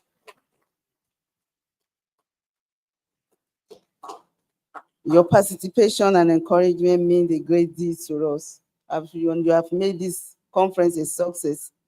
And to our dear Executive Secretary of LASMAP, that's in person of Venerable Victor Ayodeji Olusa. Thanks for your presence. Since yesterday, you have been here. We appreciate your support. This conference has reminded us that leadership is not a title, but a call to serve with vision, integrity, and courage. It assures us that technology is not merely a tool, but a bridge connecting people, ideas, and possibility across continents, as we can see today. We have from India, we have from the USA. As we depart, let us not see this as the end, but as the beginning of the renewed drive.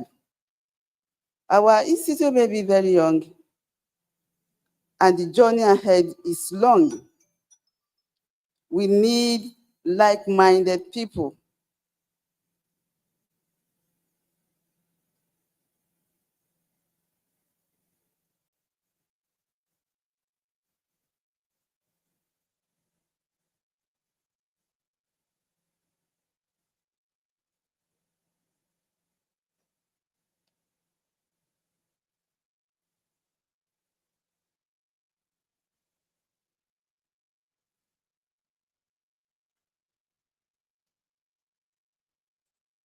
We need like-minded people to join the organization.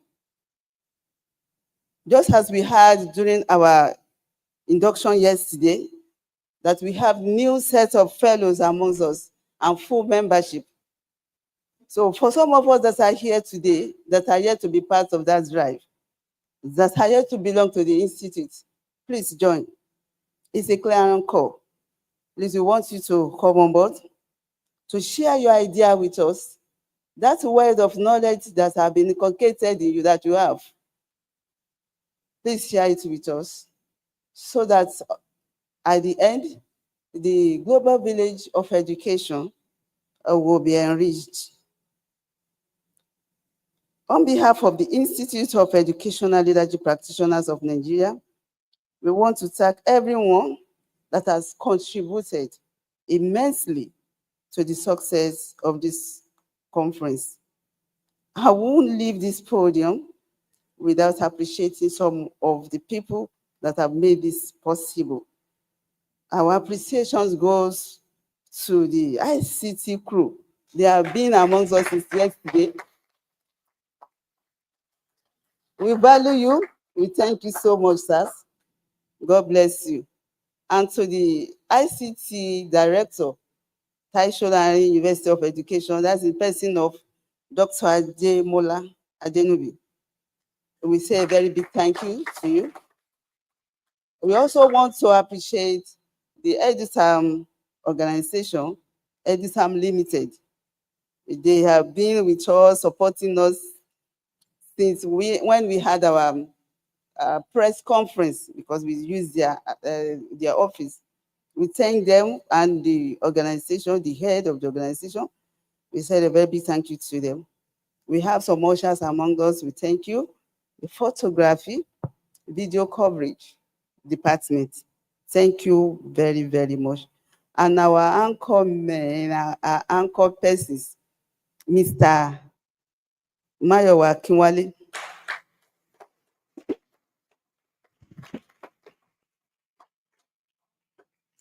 And our able secretary to the board of fellows, the new one, Dr. Iniyobe Kevin Ogona.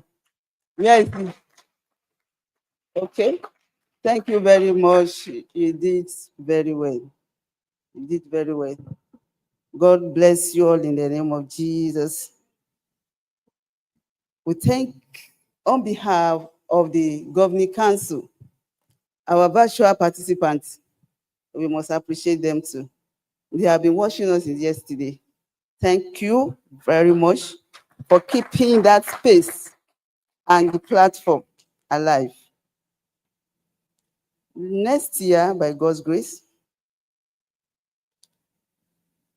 we have consulted various key stakeholders platform.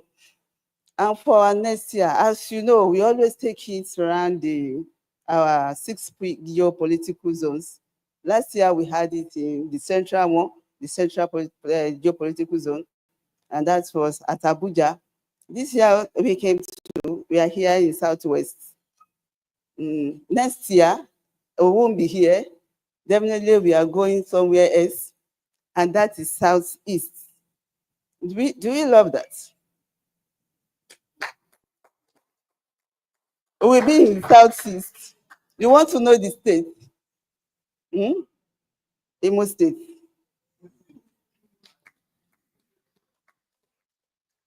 Some of us are not happy. We don't want to go far.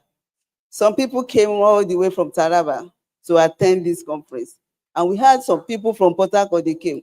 So when we will be going to the Southeast, precisely Imo State, all of us will be there. None of us will be missing. So let us embrace that. So thank you very much for this. And when we meet next year, may God spare everyone's life. Thank you for coming. Journey mercies back to our different destination.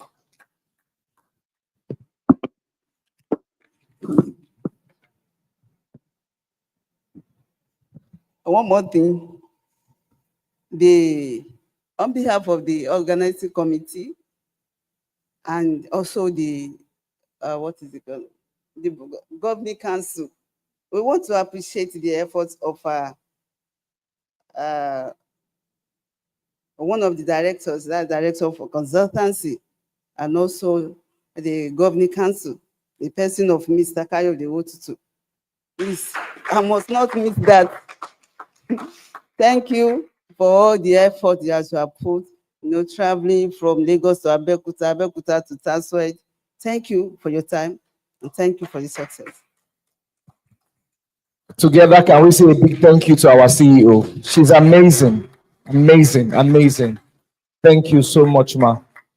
I think she has a spare battery she's using to recharge herself, because I'm imagining how a woman will be this strong, and me on my bones and everywhere is already shaking. but she's still strong. If you ask her to stand the next 3 hours, she'll still be standing. Thank you. God bless you for the strength, and we hope that you keep piloting the affairs. This is just the least we can ever attain as an institution.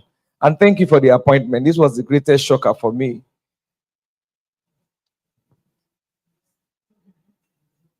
Okay, the battery is here. Okay, the battery is the husband seated next to her. Thank you. Thank you, Venerable Sir. Thank you for being a super power bank to our registrar. Thank you. I really admire them, and I pray that their union is blessed forever.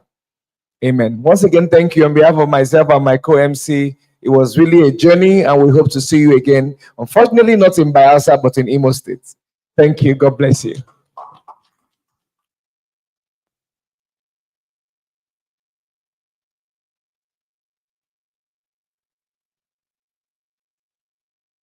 Certificate. Am I to mention their names one after the other? Wow, that's a long call. Okay. For the certificate of participation, we will mention your names. Please, if you're here, just quickly come and pick up. Those who didn't hear their names, please, we would reach out to you and send your certificates online so you can print and do the needful. Thank you. First on my list is Chioma Letitia Ike. Is she here? Okay. Am I to present it? Okay. Thank you, sir. Dr. Taiwo Olufumila. Oh, Registrar, please present for me. Thank you. Eugenia Essel, see here. Okay, your people. Thank you. Rotimi Jibo, you'll not go the third time. Mustafa. So just stand so that in case you don't have to. James Taiwo Olalekon. Okay, Olalekon. Did I get that name rightly? Olalekon. I'm trying now. Olufemi Omotoye. Is he here?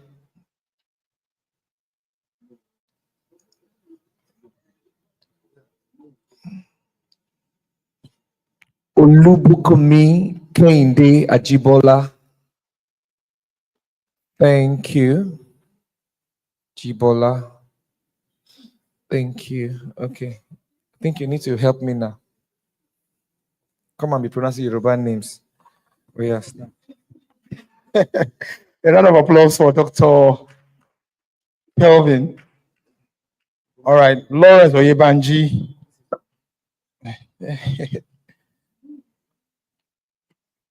All right. Abiodun Amusan. Titilayo Odusi.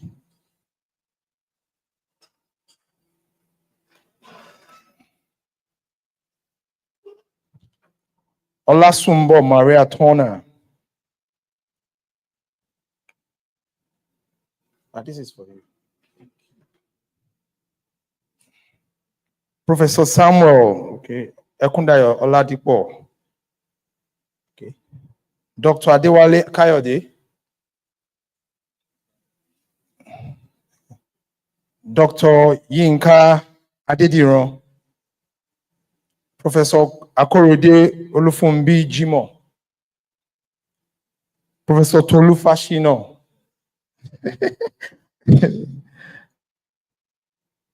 Dr. Ashim Musa Ibrahim. Venerable Victor Ayodeji Olusa.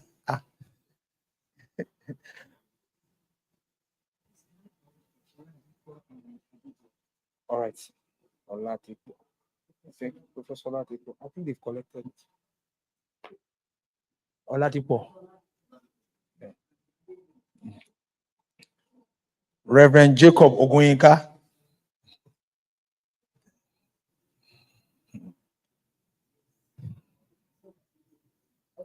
Thank you, sir. Professor Adejoke Mako. Abraham Ogunkambi.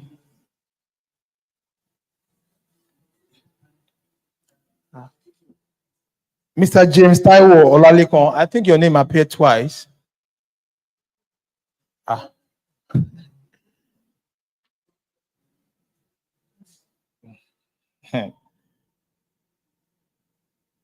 Miss Augusta Ebuniwe.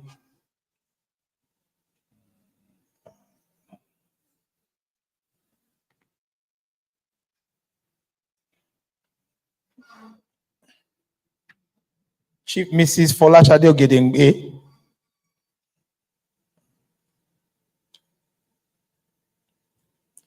Professor Sariti Ebue. Mr. Folaji Olugbenga. Thank you, ma'am. Thank you, sir. Okay.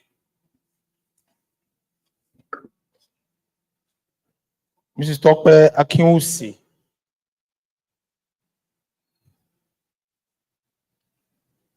Thank you, ma'am. Mrs. Tope Olani.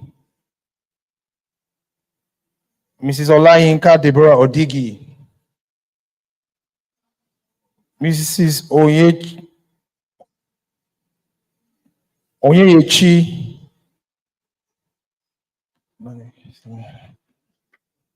Thank you, ma'am. Nwampa. Mr. Olayinka Ademola Kayode Owotutu. Thank you, sir. James Bright Ahmed.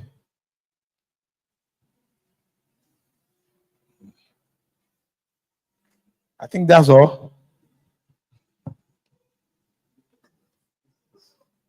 And I didn't hear my name.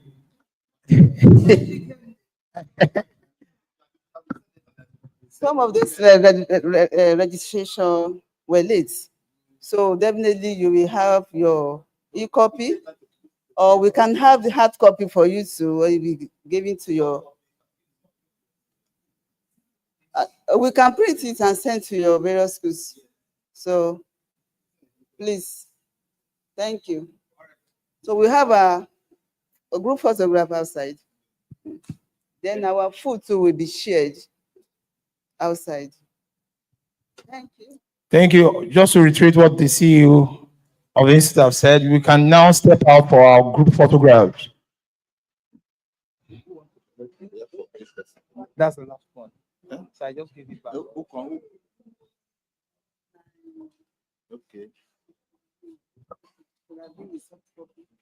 Okay, no problem. Let's go for. Please, the group photograph, please.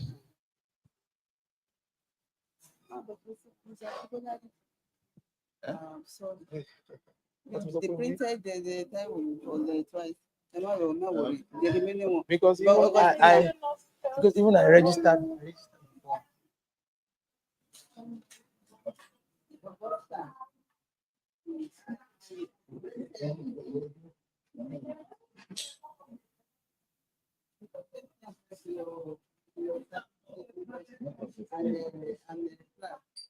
I hope you have to do it.